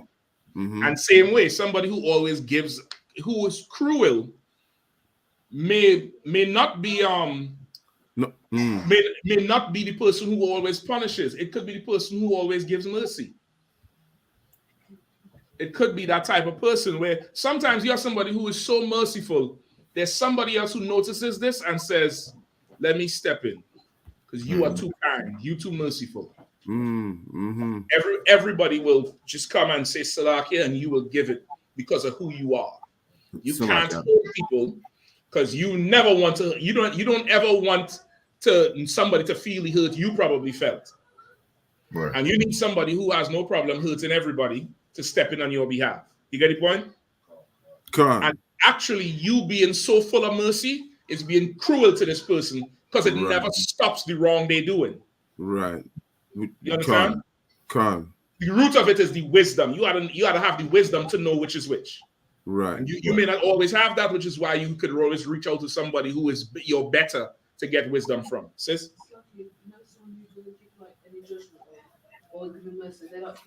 Spare the children. Okay, I would never cast such a broad net because stuff like that is very personal. Different people have different backgrounds. Could I say some people have that, type of personality trait? Yes, surely. Some other people may just not have the capacity to give judgment. They just don't have it in them. They're not a people pleaser, but they just don't know what the hell judgment looks like. You know what it's like? It's like heathen children, right? Especially like the oppressor's children, like the so-called white man. His children, I know everybody grew up with seeing on TV, you're grounded. Remember that? Yeah. You're grounded. And we used to laugh at, look at each other and like, grounded? Yeah, I wish I could get grounded. Yeah. That oppressor's child don't know what the hell ass whooping is. Don't know what, getting that belt is like. So when they grow up, you think they're going to grab a belt? They don't even know what the hell that is like. You do. You might know what it's like too well. You might know what it's like so well. You don't rush for it each time. You try to find a different way because you know what it felt like where everything you did beaten. You get it? So it's different. The root of it is wisdom, having the wisdom to know the difference. Salakia, sir. Go ahead. But Benjamite parents didn't have no kind of discernment when to stop with their licks. You know what I mean? There was some hard licks that Benjamite women give out where I remember this. I remember the slipper. Yeah, I'm probably a slave master. Yeah. But okay, you might say that because you had Benjamite parents. Every tribe is like that. Right. Every tribe. You should go ask Issachar a question or two. Okay. Yeah, every tribe is like that, brother. Because why? We the children of slaves. That's our parents were slaves, their parents were slaves. We have not been raised as free people ever. This generation here, this next generation, these kids that's in this room, these kids that being born every so often, that young generation, some of them growing up, Captain Aria is one of them, the next generation. That's probably the closest to on this side, when I say on this side, in captivity, that we would get as a people to being born free. Right. Free of the oppression, free of, when I say the oppression, not living in the ways of the oppressor. You actually grow up in the oppressor's kingdom, but you don't have to divorce yourself from his way of life like most of us had to do as an adult, where you had to spend a year, 2 years, 3 years, giving up whatever you used to do in the world. Versus growing up and not even knowing about that shit or having an appetite for it. You get the point? It's so different. It's so different. And which is, me personally, which is why I think these kids that growing up now are so much better adjusted than kids in the world. They excel in school more. They don't have discipline problems that people in the world children have because our kids don't have the mental, I don't know how to describe it, but it's something you put on your children. It really is a demon. They don't have the demons children in the world have. So they're able to focus more and play better and reconcile after falling off. You got your hand up, sis? Go ahead. So it's not wrong to keep the kids. No, hell no. Okay, let me not say that.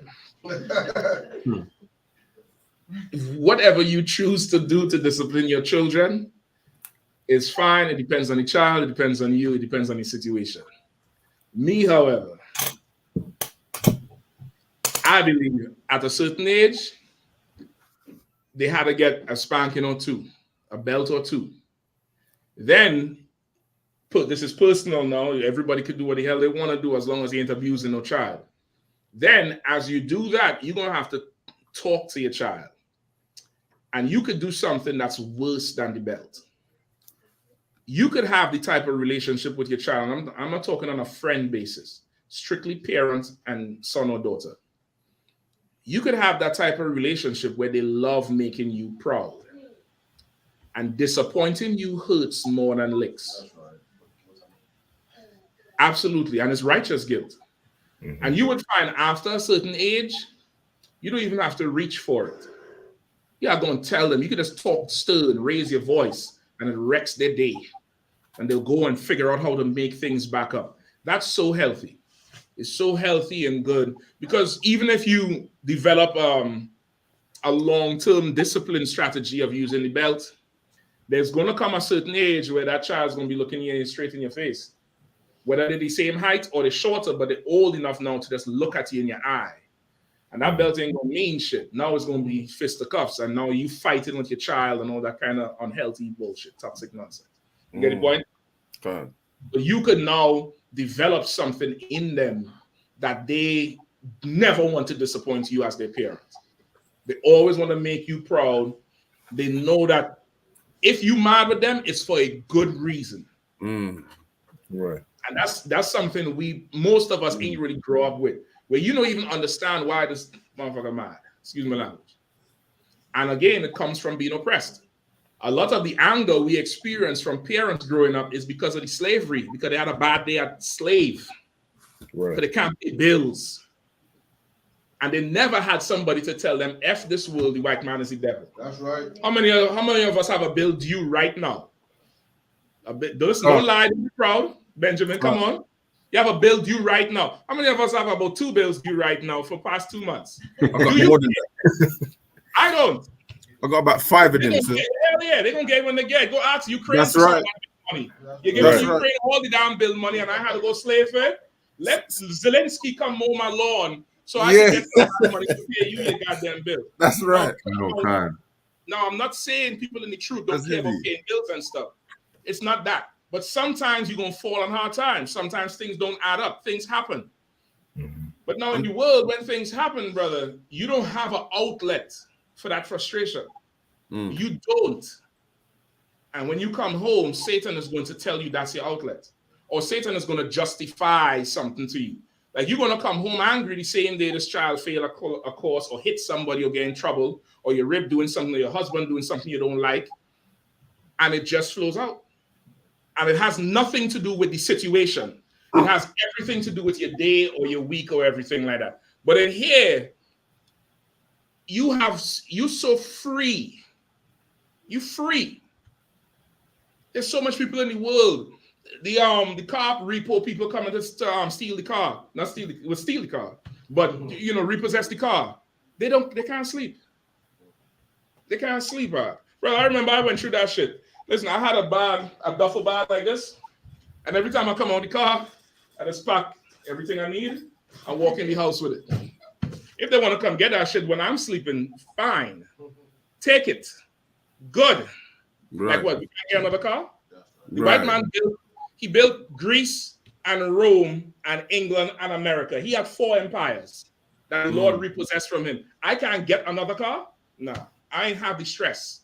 But our parents in the world, being Christians, they don't understand the root of their stress. The root of their stress is the white man is the devil. That's right. You something bothering you, something tripping you out, you can't handle certain shit.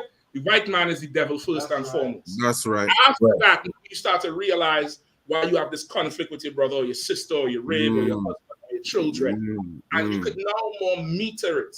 You could actually control it and meter it out. And meter it meaning you give it exactly what it needs, like a measurement. Versus you just exploding because you can't pay this bill and you had a bad day and they're talking about fire and F them damn heathens, man. That's right. You gotta give a damn about them or any of them. I'm trying to get Salaki, I'm trying to get to the Passover. The bill can wait, man. This bill can wait. I'm getting to the Passover. You know what I mean? Egypt bills waited. You get the point? No, with that said, get some wisdom. Get some wisdom. Because I'd be damned to get a call. Hey, Mashak, yeah, this brother, he's homeless. He said you told him to not pay nothing. No. And I would say, and I would say, Mashak, I don't know about that. Just call a counselor. Salaki said, yeah, I get the point. But don't get wisdom on the air. Just get wisdom at another time. I'm teaching now. Yeah. No, I'm not going to do that. No. No sweat. All right, let's move on to the next verse quickly and then get some more questions before the time is up, all right? Yeah. Verse 18. Uh-huh. The wicked worketh. Let's get somebody else to read, all right? Yeah. What's okay. You take that one?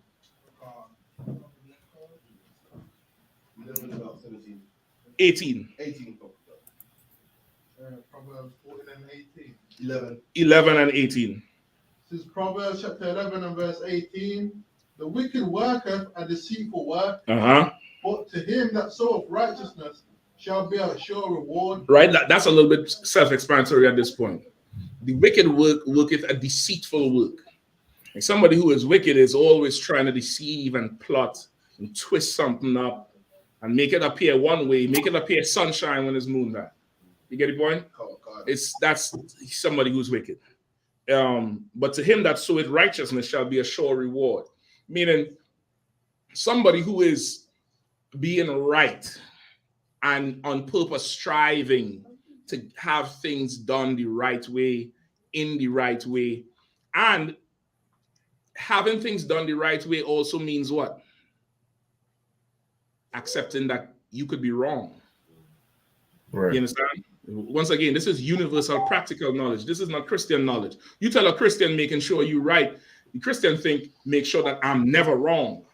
And that could turn into, twisting and bending shit to make sure you always look good. Sometimes the person who says, the one that sows righteousness, sometimes the righteousness they're sowing is admitting fault. That's my fault. You know what I mean? Oh, Salaki, I was wrong in that shit. You get the point? That's sowing righteousness, because now it's like, damn, you really say Salaki. All right. Now it takes the demon off the next person, because the next person be like, you don't never say something. And it moves from this particular instance to just you and who you are, and you never this and you never that. When you could just say Salaki, and now the demon is, oh shit, doesn't say Salaki. You get the point? Now you sow in that righteousness. You understand? Let's keep going. As righteousness tendeth to life, so he that pursueth evil pursueth it to his own death. Same way. As righteousness tendeth to life, like how you tend to a child or tend to a garden, you ought to, water it and take out the weeds and make sure it gets sun, or a child change the nappy or do whatever. You ought to tend to righteousness like that, and it will be to life.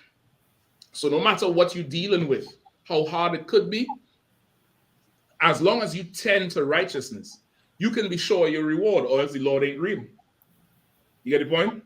Or else the Lord ain't real. People in the world make so much excuses not to do the right thing. And that's the proof they don't believe in the Lord. Christians don't believe nothing the Lord say. Nothing. Nothing. But they will do and say whatever to just, not have to be, responsible or accountable for something, or to deal right with something. In the same way,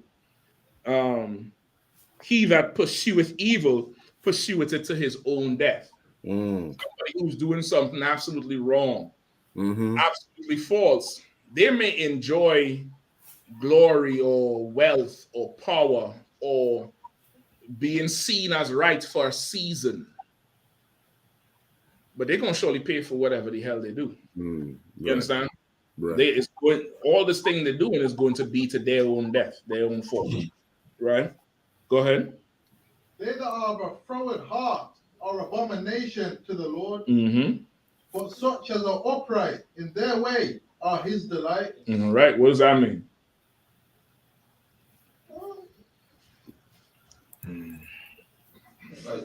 Don't do what the Lord says to do. So like, what's the last part again? They're not upright one side. No, really from the top. They that are of a froward heart are abomination to the Lord. They're not got a froward mind that think froward. They're an abomination. They think how they think carnal to do what they want to do. They're an abomination to the Lord. But there's another brother that he thinks he does his actions on what the law says, right? He thinks, he marries the law says to marry, the law says to eat. That man's delight in the Lord's heart. In the Lord's heart, yeah. All right. Anybody else? Concert. One. Go ahead. Salakia one. Would I mean Look that? it up. Salakia? I'm listening. Go ahead. Karawakan. Salakia, could you say like people who are bad mind really the most like he's not content with them compared to people who actually listen and who decides who's bad?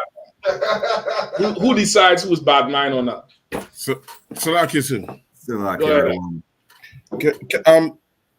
The person who's disobedient is the froward person. He's an abomination to the Lord. The person who's disobedient, and the person that is upright in their way is the Most High's delight. So even in his heart, even if he, he's doing something, in his heart he's believing, in his mind is right that he's doing. As well as if the Most High sees it as right, is the Most High's delight. Is a delight to the Most High because his heart and his mind is in the right place. Okay. All right. Let me finish here what Barak Yala was saying. No, Salakia, I was saying you're asking who decides who's bad mind. I mean, I would say just like Hakayan brought out, the person who's disobedient, meaning they're not following the law, statutes, and commandments. That's what I really meant out one. I get you. I see it. You change up real quick. Bad mind. Yeah, because everybody bad mind to a Negro. Everybody bad mind in somebody. You can be driving to work and somebody comes in front of you, bad mind and bad mind. Yeah, I mean, brothers sing song about being bad mind. When there ain't no bad mind going on, you're just talking to Satan. Nine times out of 10. All right. It's like, if I could, sir. Go ahead. Just on the upright part as well. So a man that is upright is a man that has integrity, where he keeps the law, statutes, commandments, and even if he does something that he offends a brother, or if he does something that's wrong, he'll accept accountability for that and correct his ways. Whereas a man that's froward is just he's willfully ignorant or willfully disobeying the laws. Okay, froward is a willful disobedience, a willful disregard, almost like rude. Now this say somebody who has a froward heart. That's what it says. They that are of a froward heart. Is that the same as somebody who is froward? Yeah, I would say yes. I would say yes, sir. Okay, explain, Hakayan. I'm gonna come because a froward person. Let me get it right. You said a froward person. Is it the same as a person? Salakia, can you repeat that one more time if you could? Lost somewhere. Yeah. I think lost too. Okay. The scripture says a person who has a froward heart. I'm asking, is that the same thing as somebody who you say is froward? Can't. So like if I could. Because okay. No, hold on one second, Rahman. Go ahead. Because whatever fruit that you bear is what you are. You look at an apple tree, it's an apple tree by its fruits. You will know them by their fruits. So yes, I would say on that wise, sir. I get you. All right. Okay. Also, a man might make a mistake, or that forward mind, you think how you're this way, you throw stuff, and a man might do some forwardness because he's either ignorant or not strong enough, or want to change but fighting it, or something along them kind of lines. That's more so it, right? That's more so what it is. Somebody who has a froward mind this is how this person is. This is how they think. Right. This is how their mind works.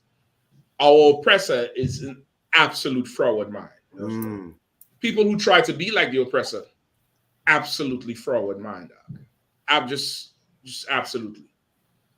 There's somebody who may do something that's froward or behave froward, but as the captain said, they may not know any better, or they're just inexperienced and they could change. But now, after you've done been taught, after you done go through a period of time where you ought to change, then if you still displaying this on not a consistent basis, but regularly enough, now you have to say this person have a froward mind because you've been taught. Right. You Okay. know better. Get the point?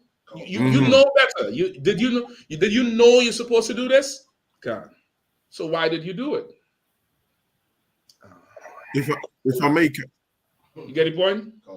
Like that's the route you're going through. Just like somebody who is merciful, right? Who has a merciful mind. Is it the same as somebody who gives mercy all the time? No. Can't. Somebody who is merciful might need to drop something and knock your head off. And that's mercy. You get the point? That's mercy. That further than me, just letting it go. Go ahead, sis. Would an example for this be, for example, someone who celebrates birthdays and you just look at them and think, I'm going to celebrate birthdays, but then someone who came into school for a period and then leaves and celebrates birthdays, you think, hold them to a bigger standard because Hell they yeah. once knew. Hell yeah. They fully know. And let me tell you something. In a situation like that, that person is convincing themselves that that cake tastes good. They're convincing themselves that they're happy. Their smile is extra wide. You're seeing the gums over this teeth back here. The big teeth that the dentist pull out with the big pliers. You can see the gum over that tooth with the smile they're having. Because they have to convince themselves so much. Now they have to make their mind get there. You get the point? Can't say. It's similar to that, but not so much. But you could use that as an example. Somebody who has a forward mind, this is just how this person thinks. That's just that. Another person doesn't think like that, but they can be forward. Right. And to somebody who they're being forward to, that person might say, why you ought to be so rude? Sometimes this is mercy for you. If Sometimes me telling you about yourself is mercy. Sometimes me being told about myself is mercy. Because this person who's telling me surely has the power to just do everything their heart desires to me.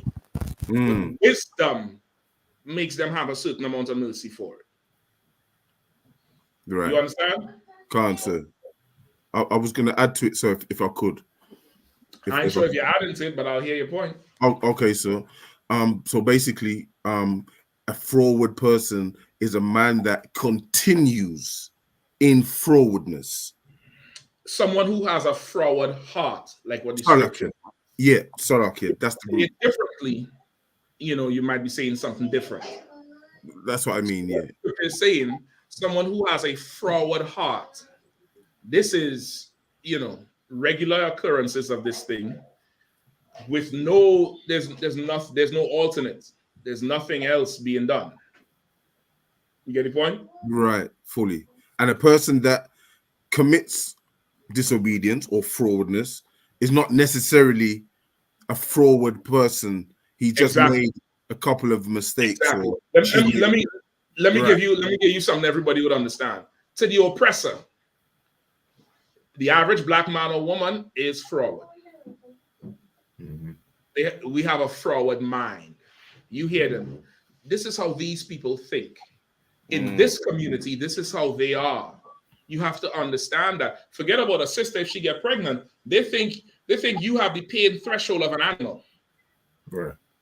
So of course you don't get painkillers. You don't get certain treatment that the oppressor's daughter does. You get the point? Because that's what they think we are. We are not like that though. You get the point? They may look at our social interaction with each other, how we, over the slightest thing we might unalive or kill each other or whatever. They may look at how we treat each other, and to them we have a forward mind. They never consider the oppression that we're under. They never consider we did not grow up in a healthy environment that we could have healthy conflict resolution with each other. They never considered that from the age of 2, from the time you could point to the TV and tell your mommy or your daddy the favorite TV show, the star of the TV show looks like a white man. So everything we grow up thinking is right and good and heroic and brave and beautiful is a white man. So now when somebody who looks like me offends me, that person is Satan and I have to give them the full extent of my force. They never consider all of that. They just say we're forward, which is false. You get the point? Can't, sir. Fully. But they have a forward mind. They did not grow up watching us on TV as heroes. They did not grow up being oppressed. They did not grow up being occupied and every police officer pulling them over just because of who they are nationally. They grew up with all the freedom in the world and still they won't be righteous. They are inherently wicked or they have a forward mind or a forward heart. You get the point? Can't, sir. They will lie to you for no reason now. None. Just lie to you. How much brothers you see film a traffic stop, and as soon as the cop come up, he say one thing. When he realized the camera on him, or when the brother called for the higher officer, he say something totally different. Why he lied? He didn't have to lie. He didn't have to do and say all of that, but he has a forward mind. He has a goddamn forward mind. You get it, point? Can't. He is not somebody who could be helped. because he has education. You hear how much times they say, when a cop does something wrong or some oppressor does something wrong. Well, we need more training and we need, more education for the community. You have Yale. You got, what you have over here? Cambridge, Oxford. How much more effing education you need? You're going to the moon. How much more education you need? You got all the education, all the resources, all the holidays, all the retreats for relaxation. And yet still you can't be righteous to save your life. You forward. That's right. You have a forward mind. Right. You evil. There's no changing you. But a brother and sister, we could always change. We didn't have nothing to start with. The way we behave is the result of circumstance. It's like locking a plant up in a cupboard and opening it for 1 hour of sunlight. The plant naturally would bend. That's an experiment you do in school. Do that with your kids sometime. Put the plant in the closet and open it for 1 day, or leave a little hole on one side of the closet where sunlight could come through. You would see that plant bend and grow towards the sun. Then take the plants out, get a stick, and then tie the plant to the stick and put it outside. You see that plant start to grow upright and branch out. Okay. That's us. That's us. You get it? You get the point? Can't fully. That's heavy. All right. We good on this one? Can't, sir. All right. Go ahead. Any questions in the room? You're good? I had a button to break down Zechariah 1:18-21. Okay. Somebody else had some questions too? One more online as well. No, some more. One more you said with Galatians. Somebody had Galatians and somebody had quite a bit, sir. All right, let's get those. All right, where's going? Zechariah 1:18-21. Zechariah 1, verse 18. Then lifted I up my eyes and saw, behold, 4 horns. Verse 19. And I said unto the angel that talked to me with me, what be these? And he answered me, these are the horns which were scattered Judah, Israel, and Jerusalem. Verse 20. And the Lord showed me 4 carpenters. Then I said, I might have to get a refresher on this. I think if this is not with Babylon, it's 4 empires or 4 generals. This is who discomfited Israel. Just like the horns in Daniel was, you had the 7 horns, which is the 7 nations. Then you had the 10 horns. Then you had the 2 horns that uprooted the 1 horn. Those represent different countries and empires. This one is that I just can't remember who these are exactly. I might have to definitely get a refresher from General. I'm gonna ask it tonight. Tonight's Thursday. Ask it in the class tonight. All right. Wait, what's again? Zechariah 1 and 18 down to 21. 18 to 21? No, sir. I'm gonna write it down. All right. What the one in Galatians next to whichever one. Let's try to get them. Ecclesiastes 3:20. A brother wants to know, is this dust, like, we're taught that the dust is a low plate, and is it the same dust? Because it sounds like the ground. What's today's date? It is 29. 29.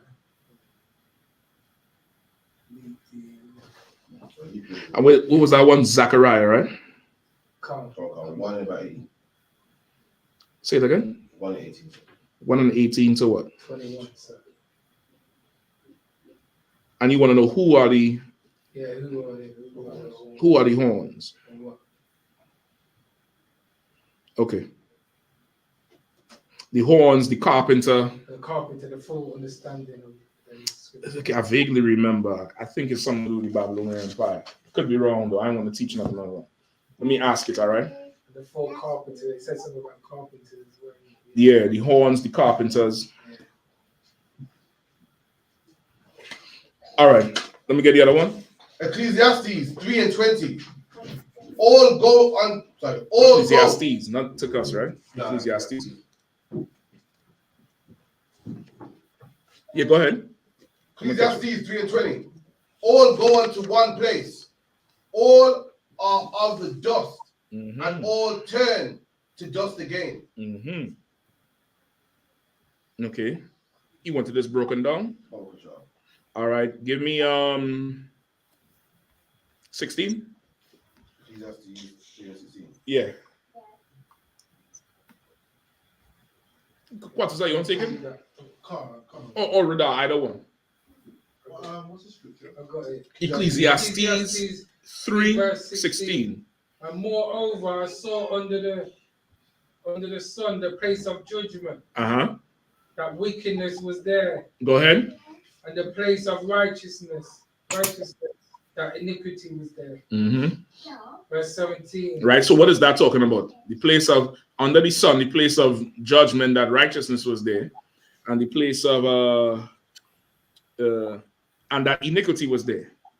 Judgment, that wickedness was there, and the place of righteousness, that iniquity was there. What's that talking about? So like you said. Hold on, Rada.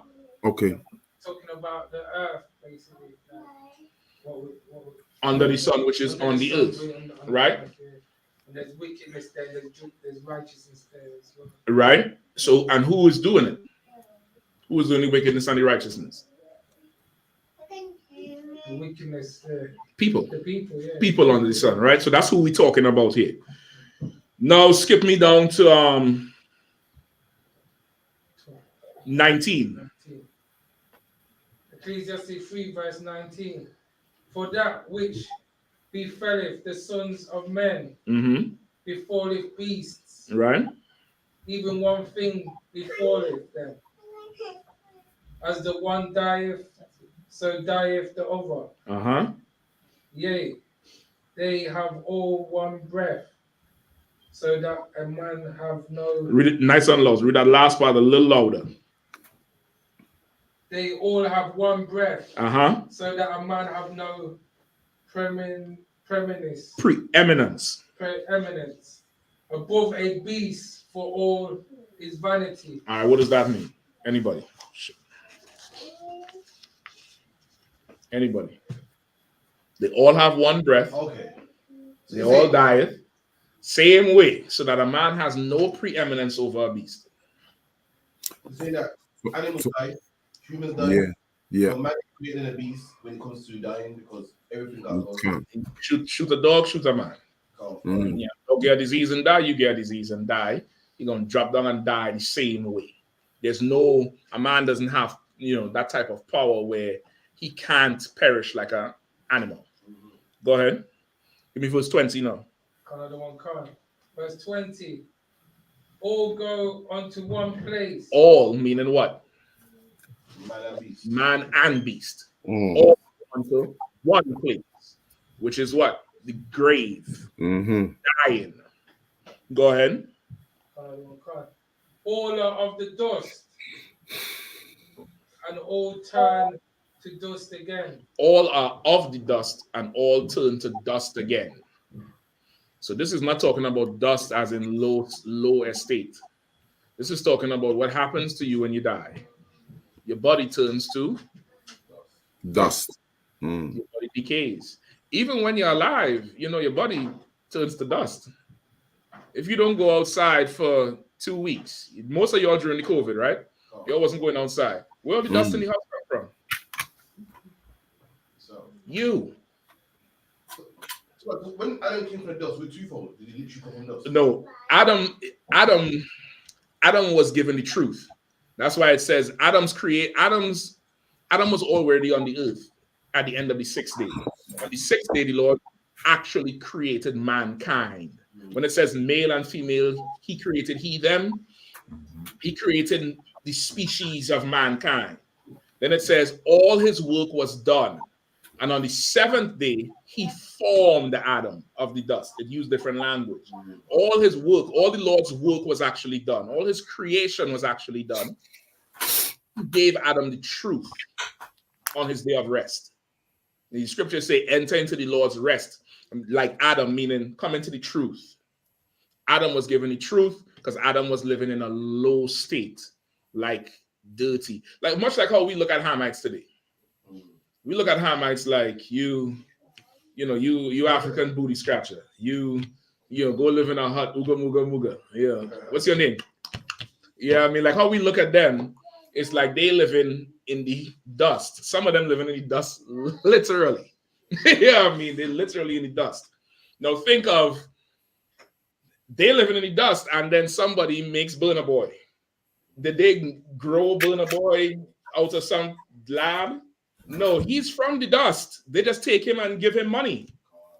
And now he is, you know, people don't even think he African. They think he a Benjamite. Dust with money. Say again? Dust with money. Just with the money. Dust with money. Listen, and just imagine the Lord give you his spirit. Think about how now you looking compared to everybody else. You showering after sex, you showering just at the end of the day. You certain things is separate. You have things in order. You know, you ain't having sex with the animals. Just think the things, the laws the Lord gave us, we could take for granted. But you got to understand, outside of here, people is doing some heinous, nasty shit. Just damn. Just not. There's some documentary I was watching, brother, and there's a geriatric colony down there in Florida, right? You remember we had Passover in Florida? Florida's a huge state, huge. And there's some part down there close to Orlando. There's a huge geriatric settlement, almost like a part of the city, like how Birmingham is. Imagine a certain section, it's, you know, cordoned off, and everybody in there is like 70 and over. It's a retirement place. Not like a home, like a village. Like everybody who live in there, the houses, you show 70 and up, 65 and up. Brother, there's a whole syphilis and herpes epidemic going on. And they're wondering how these old people catching syphilis and herpes so much. So they did a study. Well, not a study. They went around and observed them. These old people on the golf course, they would hang, is it bags or bonnets? Something, or drawers. They would hang these different colored drawers on the cars. Or bags, something. I forget where they hang. And you could probably Google it and find out. And the bags is colors for sexual preference. Some of them is threesomes, foursomes, orgies, trannies, whatever. And that's how they communicate to each other what they're down with. So when they have all these retirement parties and they're sipping on the little, you know, champagne and shit, the night activity is out of this world. And there's a whole epidemic. You could Google it. You'd find it. Go ahead, sis. What do you think? Absolute devils. The forward-minded ones. Not us. We ain't down there. You might find one or two of the tribes down there because of the location. But it's largely, I mean, predominantly Edomite. And they have a whole group of Edomites that's like Eastern European, German, Russian, Poland, all that type of shit. And brother, that's what they're doing in their age. Imagine what they was doing in their youth when they were strong. What was the loofah cousin? Loofah, that's what it is. The loofah is like a the kind of net them woman be scrubbing the skin with. Oh, look at that. Yeah, like that. You get the point? Like some people use rags, right? It's usually sister. I know brothers might do it, but I don't see, you know, females. It's either they have a little rope, a little flimsy rope on the end, and it's like a net that they fold into like a flower, and you use it to scrub your skin when taking a bath. They hang that on the car, and each color represents how freaky they want to get tonight. And brother, there's a whole syphilis and herpes epidemic breaking out amongst them old people. They don't care, they're gonna die anyway. That's how they think. You understand? They have a forward mind. Now imagine what they was doing when they was young. And Adam is walking around in that society, and the Lord gave him rules. Don't marry these people, don't have sex with the animal, bathe after sex. When the woman is unclean, don't have sex with her, give her time off. These kids do this, don't have sex with the baby. Animals do this with them. That you get the point? He gave you the laws. And now when they catching herpes and syphilis and all kind of shit breaking out on them, you strong. And you not doing that. And your grandchildren coming to see you. Them people down there, their kids ain't coming to see them, man. And kids ain't coming to see them. One kiss, that baby is done for life. You get the point? That's how powerful the law is. So when he say he raised Adam out of the dust. That's what it's talking about. From a Right. dirty lifestyle. Mm. In this scripture here, it's talking about the decay your body goes through once you're dead. When you're alive, your body sheds dust. It says dirt, pieces of your skin. You get the point? When you're dead, everything decays and goes to dust. So you see mankind, not Adam, mankind as a whole.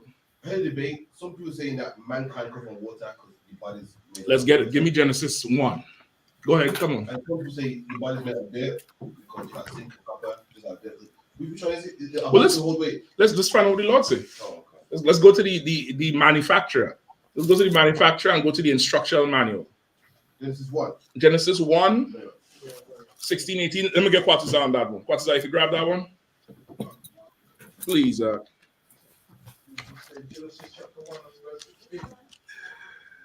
I think 16. Let's try 16.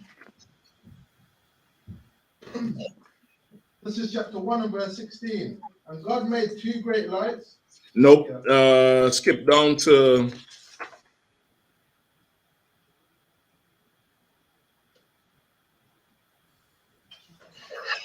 20. Give me 20. Genesis 1 and verse 20. And God said, let the waters bring forth abundantly the moving creature that have life. The moving creature that had life, let the waters bring them out. Go ahead.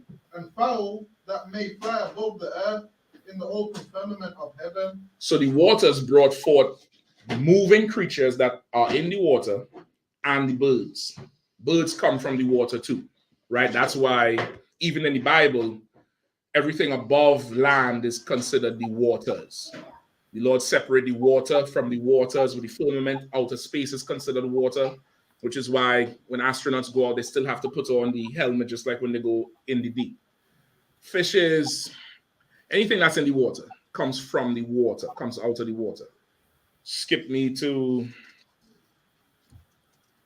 24. Verse 24. And God said, let the earth bring forth the living creature after his kind, cattle and creeping thing, and beasts of the earth after his kind. And it was so. Now, everything that's on land comes from the earth. You get the point? Every land-dwelling thing comes from the earth. Every beast, every cattle, every creeping thing after its kind comes from the soil. This is all in the same day. 27. Verse 27. So God created man in his own image. In the image of God created he him. Male and female created he them. Man also comes from the earth, which is why he said, man and beast, both alike, nobody have preeminence over anybody. They all go to the same place and return to the dust because we come from the earth. You get the point? Come on. There is in the image of God. So that means heathens got the capacity to do the right thing. Yes. Yes. Okay. They have the capacity, but they've never been given the law. You get the point? They've never been given our God's laws. So in essence, a heathen can't sin. You get the point? It's almost like you ever heard of diplomatic immunity? You have, I don't know how it is over here, but in the States, right? I live in DC. So I see it. DC has a whole street called Embassy Street or Embassy Row. They have different streets where they have all the embassies. Right? Yeah, they have it in London. Now, all the cars in those embassies have different plates than DC plates. They have plates and it says diplomatic on there and there's a number. So the families who live there and work there, the children go to a certain school. And in some instances, these diplomats, which are actually foreign nationals, but they're foreign government people, technically can't break America's laws. With certain things, they have something called diplomatic immunity. Meaning, because they are diplomats, they crash this car and possibly kill someone. I'm just saying something. I don't know if it's actually that, but I know certain things they don't have to worry about. They don't have to face it like how you would face it. You get the point? Certain things is they actually, they're not even in America. That's why they live in the embassy. The embassy is considered the soil of Pakistan or China. While they're there, they had to obey China's laws. But America's laws don't really come in there. You get the point? It's almost like that, where the Lord gave us his laws. They don't really have it. He gonna punish them the same way because they're evil. But we his children. We belong to him. You understand? But man on the whole has the capacity to know right from wrong versus an animal. That's why man was made in his image, meaning to have dominion, have power like the Lord has power, to decide who, to decide things. Not literally looking like him, but in his image, meaning to have dominion, have authority. You understand? Right. Quick, I don't know, take your time. I heard ages ago, I'm not too sure that Adam invented fire or discovered fire. That's correct. I can't say that based on the records. Okay. What I could say is, from Adam and Adam's line is damn near everything of modern civilization. Damn near everything, even dealing with animals. You know what I mean? All those things come from us. You get the point? And you see it in modern terms. There's history books that tell you during the time of when the Egyptians had us as slaves, there were people that traveled and brought different things to the New World since back then. You get the point? Even in the Bible, Joseph gave Egypt the ingredients to survive the drought. You get the point? There's certain things we gave to the world. I think Joseph gave them math, if I'm not mistaken. I think that's in the Josephus. Yeah, Abraham gave them math, the whole system of it. You get the point? So, I mean, to say who invented fire, the Lord for sure invented fire. He said, "Let there be light." So, you get the point? Abraham discovered written language as well, opposed to sending a message by mouth. I believe that was all the way with Adam. I believe that was all the way with Adam because he would name the animals. He would name different things. You get the point? The actual written thing came with just, I guess, before the time of Moses. Just as we started to grow from a family into a nation, now you have to make departments and, records because it's just too much people to tell our tradition. You get the point? So you had to write it. You understand? Go on. Go ahead. One more thing. When people say, when people say, well, there's religions that predate the Bible, is that because we came out of Egypt 70 souls, so we're smaller? Because people say they ain't relics of the Hebrews till such a date. And what I usually say is, that's because we got established on that date. Is that correct to say that? Or yeah, okay. Yes, and also there's other things. Israel and Esau is two of the youngest nations in the whole earth. Right? Damn near everybody came before us. Damn near everybody. The Hamites, the Japhites, really everybody. Esau and Jacob is probably the two youngest nations in the whole earth.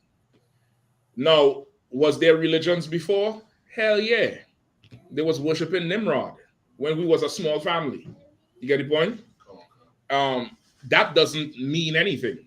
You get the point? The fact that you can't find records of us in certain places don't mean nothing. The same Negroes who saying that don't even know who their daddy is. Does that mean they don't exist? No. If I look on a record, do I see who's your daddy? Dash, dash, dash. Does that mean you don't exist? No, it's just there's no record of it at that time. This is the other thing. Just from living today, you look at the Blacks and Wax museums. They make Beyonce look like a white girl. They make this one look white. The records is whitewashing stuff. You could best believe the same thing happened in Egypt. Like right now, African music is really the music category for all our music. The Afro beats, the Afro this, all of that, they're pushing into the Africans. They get in the awards for it. So now let's say somebody would come to the earth for the very first time. When they hear African American, there's actually an African in a prominent position getting awards.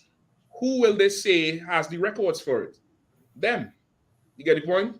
So it's really no mystery of us being hidden everywhere. We always hidden. We always hidden. Everywhere we go, you would think we not there when we absolutely there.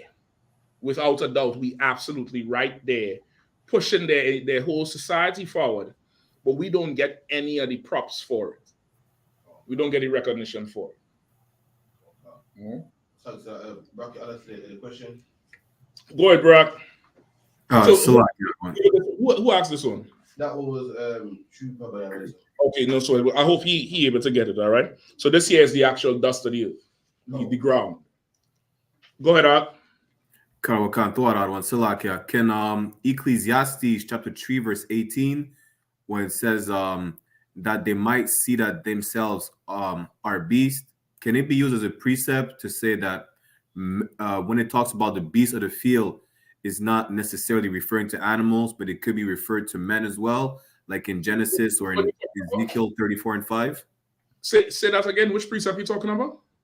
So in Ecclesiastes chapter 3 verse 18, I could read it out of one. Where it says, I said in mine heart concerning the estate of the sons of men, that God might manifest them, and that they might see that they themselves are beasts. So when it says that they themselves are beasts, can Ecclesiastes 3:18 be used as a precept? For example, for Ezekiel chapter 34:5, where it says that we were scattered and became meat for all the beasts of the field. I could see how you use it. I could see it. I could definitely see what you're saying. But okay, you want to explain that in Ecclesiastes, this is actual animals they're talking about. Salakia, if it, I mean, can it be used to show that the beasts of the field could sometimes not necessarily be animals, but it could be referring to yes, men? that's what I'm saying. I could see where you're going with it.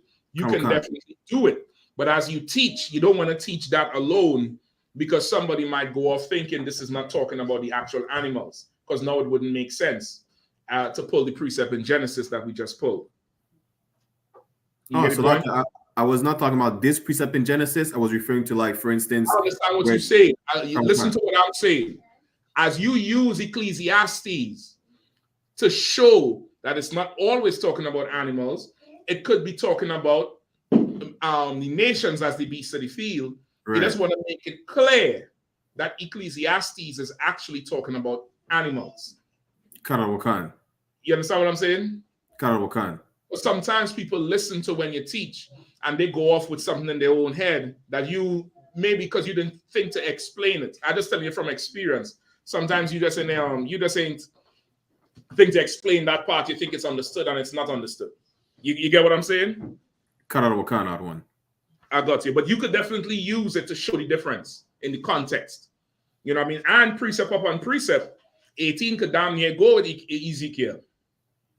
Because it says to show you that you are a beast as well. One. No sweat, brother. I think the next question, that's it. I think it's 9:20 something.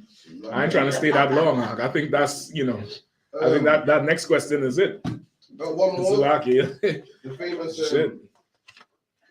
Wants to break down that famous chapter, "Though I walk through the valley of the shadow of death." All right. Psalms. Let me get the questions that everybody gave to. So we have that one, and then there's one in Galatians, right? 2 in Galatians. 2 in Galatians. Oh, okay.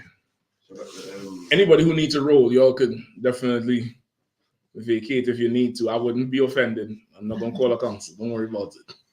All right, don't sweat it. So Psalm 23:4 and Galatians 2:21. Okay. Psalms. Yeah, go ahead, brother. May I be excused? I've got something to do. If I could. Yeah. Go ahead, brother. Ain't no sweat. I appreciate it, sir. Thanks. Yeah, I appreciate you, brother. Shalom, everybody. What you were saying? Psalms what? Psalms 23 and 4. You want to break down, here in church a lot, they talk about the breakdown of what it really means. Don't walk through the valley of the shadow of death. What's what the shadow of the valley of death is? More than anything else.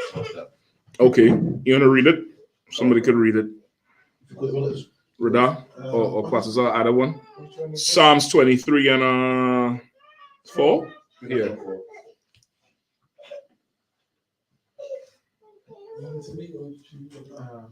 Come on, somebody, let's go. Let's go. Psalms 23:4. Yea, though I walk through the valley of the shadow of death, I fear no evil. I will fear no evil. I will fear no evil. Mm-hmm. For thy art with me. Mm-hmm. Thy rod and thy staff, they comfort me. All right. So what is this saying? Just like we talked about to trust in the shadow of Egypt, we compared it to like a child standing close to the parent in the shadow. Even though you walk through the valley of the shadow of death, meaning imagine death was a person standing and you in death's shadow. What does that mean? Just think the child who's close getting in the shadow for protection. Like you're in the shadow of Christianity. Don't go there. Just give me the valley of the shadow of death. So it's like just the what it shadows there, so you're in danger, like you're around it. You so close. Like what? Like a dark cloud over your head. Like you follow. Okay, don't say that because that goes into people's mental state. There's some people who just something following. Sit down in the car and look behind the seat and just paranoid. So is it similar to where it said things up? It's like a shadow of things to come. So No. Don't go there. What you said is it. You're so close to death. You're in death's shadow. Just like a child. For a child to just think the protection in the shadow of Egypt. The analogy with the child and the parent being in the parent's protection, that child is close, running in between the parent leg and peeping out from behind because they want to be in the parent's shadow. You walking through the valley of the shadow of death. It's a valley. You mean you're down in it. It's like the other one. You're down in it and you're close to it. That's why you're in that shadow. Go ahead, Barack. Would that mean that you're just surrounded by it? You're surrounded by it. You're engulfed in it. You're submerged in it. You're coming out from it and you're going back home to it. This death is your life. It's your life. Now, think about how many people you buried from the age of 12. Close friends, family members, etc.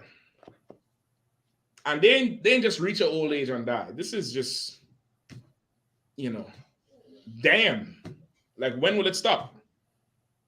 Now, think about the people who come so close to death in your life. That they ain't died, but they could have. We just surrounded by it. That's right. So now, if you like that, you could begin to be fearful.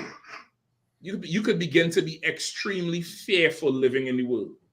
You could just turn into a whole nervous wreck, anxiety from living in the world. And though you walk through the valley of the shadow of death, you will fear no evil. You get the point? Oh, God. To crystallize it, let me bring it home. You at camp, that last camp we had in Birmingham. How many people call after and say, you're trying to get killed? You're out there looking to die. Countless people are. Because I tell me, they message the DC page and say, why you carry them brothers out there to die? You could have get them killed. They civilians. They in their house safe, and they felt like they was going to die watching this shit. Nigga, we was there. What the fuck are you talking about? Though you walk through the valley of the shadow of death, you ain't going to fear no evil if you're standing with the Lord. Now, if you're not standing with the Lord, something like that could shake the foundation of your spirit, and you could just flee into Christianity. Right. You understand? You could just capitulate into Islam. Like what happened to most brothers, they go to prison.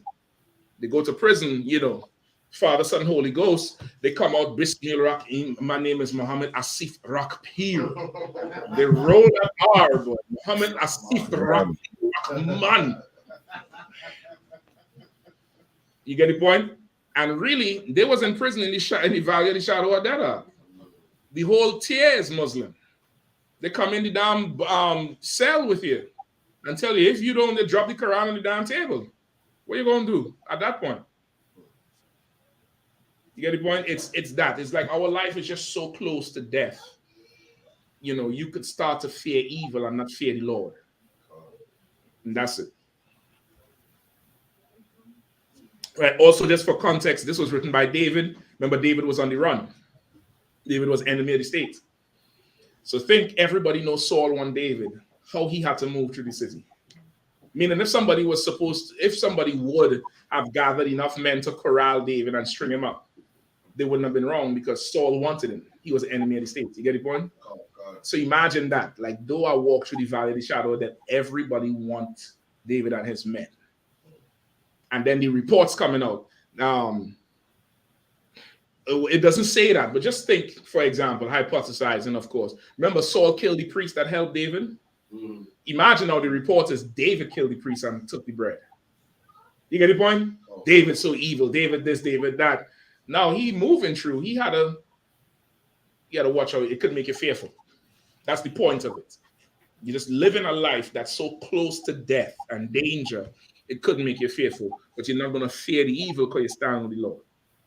And that's just that. Oh, God. All right. Next one. Damn, I think we might have to stop there and hold on. What's the next one? Galatians 2 and 2. Bit lengthy still. Let me hear it out. Let me just get that one and we're done. So, Galatians 2 and 2, but sure. Galatians.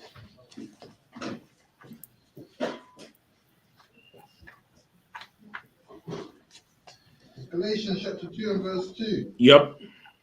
And I went up by revelation and communicated unto them that gospel which I preach among the Gentiles. Give me from verse 1. Verse 1. Then 14 years after I went up again to Jerusalem with Barnabas and took Titus with me also, and I went up by revelation and communicated unto them that gospel which I preach among the Gentiles, but privately to them which were of reputation, lest by any means I should run, or had run in vain. Okay. And he wanted 2 broken down? Come about the Gentiles. Okay. This is okay. Let's just start to break it down, all right? Who's speaking here? I believe it's Paul, sir. This is Paul. And who is he speaking to? The brothers, the school in Galatia, my brothers. Mm-hmm. So now Galatia is a place outside of Jerusalem. And as he goes to Galatia, who is he going to? Black people in Galatians, like in England, we brothers who are considered British, but they're black. I think even Jamaicans call us British boys, right? But we're the same race. So in essence, what you want to say is Israelites who was born in Galatia, who live like Galatians, but they're not heathens by blood. They're actually brothers and sisters. They just live outside, just like what you said. Benjamites who live in England, Norway, Sweden, Germany. They're Benjamin. They're from the islands. Their parents were slaves, but they're living outside of, traditional Benjamin. You get the point? So that's who Paul went to. That's the Gentiles he's talking about. So read it again from the top. Galatians chapter 2 and verse 1. No, 2 and 2. Let's go. Chapter 2 and verse 2. Well, just for one, he took with him Barnabas and Titus. All right? That's who he went that's who he took with him on this mission here. All right, those two right-hand men down here. Like how you go to other cities, you take two brothers could go with you. Oh. Same way. Right, let's go. And I went up by revelation and communicated unto them that gospel which I preach among the Gentiles. So he went up by revelation, meaning by the things that was revealed to him from the time when Christ came to him in Damascus to everything that he went when he went back to Jerusalem to check in, everything he knew, he went and did the work he had to do based on revelation, based on everything was revealed to him. And he communicated unto them the gospel which communicated unto them the gospel which I preached among the Gentiles, which is who? Israelites by blood who was born in Galatia. Right? He gave them the truth. He started teaching them. Keep going. But privately to them which are of reputation, lest by any means I should run or had run in vain. Right? But privately, or furthermore, or separately or extra, meaning he go and he teaching. But as he's teaching in these cities, he noticed there's some brothers, maybe sisters, I don't know, but there's some brothers who is taking hold of what he's saying more than others. You get the point? Cool. And those, he's giving some extra. Not just the ones who just come in. There's some who, almost like how the 12 was with Christ. Then he had the people who he taught in multitude. The 12 who was with him, they have the privilege of asking him questions when they eat him. The ones who was at camp, they going home. Whatever he's speaking at that camp, that's it until class. But the ones who going back to eat with him, while they eating, it's still like it's the, what you said about the, parables and something. What did that mean? I didn't understand what you were saying then. Sounds familiar, right? Cool. It's almost like that. There's some who he notices, that's why he said they were, which were of reputation. Get the point? So he taught them even more, lest by any means I should run or had run in vain. Meaning, lest by any means I should run in vain or had run in vain. Now, the language here could trip people up, and you might think run like run away. Run is like reflection. No. Like, you ever hear people say, like, you have a young brother who coming in here, he want to work. Let the young man run. Let him run. It's like that. Like, all this work he doing, the ones who gravitate and actually come to him after and sticking around him, he giving them a little bit more. He might give them inner workings. You get the point? He might show them how to set everything up. Lest all this work he doing or work he did before was done in vain. Because why? There's nobody who take it up. You get the point? And that's really the essence of this work. Brothers who go and travel all over the place, you pray that the Lord send you some men who's strong enough and disciplined enough and have integrity enough and have the character to inspire other men to follow, so you could give these men what they need to build a foundation.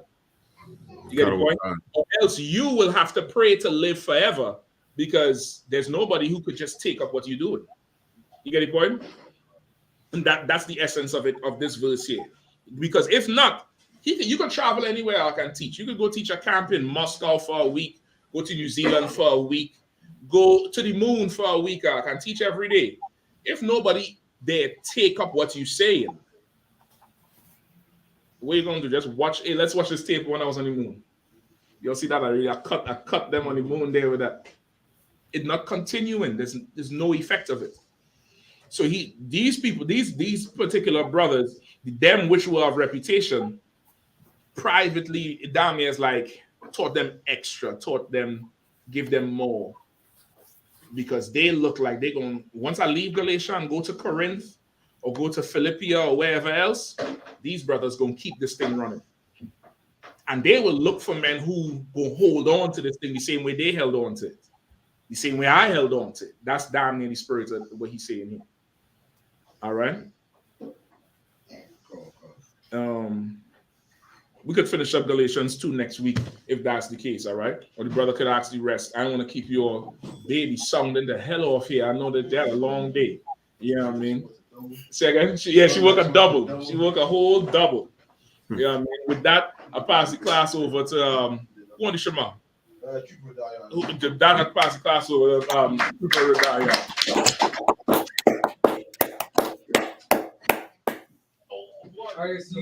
I.S.U.P.K security announcement, where the I.S.U.P.K started at 1 West 125th Street, Harlem, New York. Rules for a new brother or sister: when a new brother or sister comes into the school, they are off limits for 6 months. They are to be saluted only. They are here to shed themselves of the world. If they need transportation, the teacher will arrange it. 6 months, if a brother or sister has an interest in a particular person, he or she must get permission from the head to speak to a brother or sister. There is another 6 months in which the brother or sister will call each other. After this 6 months period, the brother or sister will get permission from the head to marry. Tithes, which is a commandment, Numbers 18 and 21. Malachi 3:8-10 means 10th in the Hebrew, Marshara, 10% of every penny of any increase the Lord gives you. Give to the treasury department or teacher, priest funds, free will offering for priests, not mandatory, whatsoever amount you would like. Up and coming holy convocations, Passover. 20th April. Announcements for holy convocation from the sheep. Remind Aki and Aqua to check the bulletin board in the hallway. If anyone wants to be a trooper in the school, start wearing all black, boots, shirt, pants, headband, scarf. With that, man of Israel, Imagine. Shabbat. Imagine. Barak. Yahanna. Hashem Yahushua. Yarimata. Sa. Give the sisters a kite salute. Man of Israel. Imagine Shabbat. Imagine Barak. Yahweh Shema Ata Hashem Yahushua. Yarimata. Dismiss.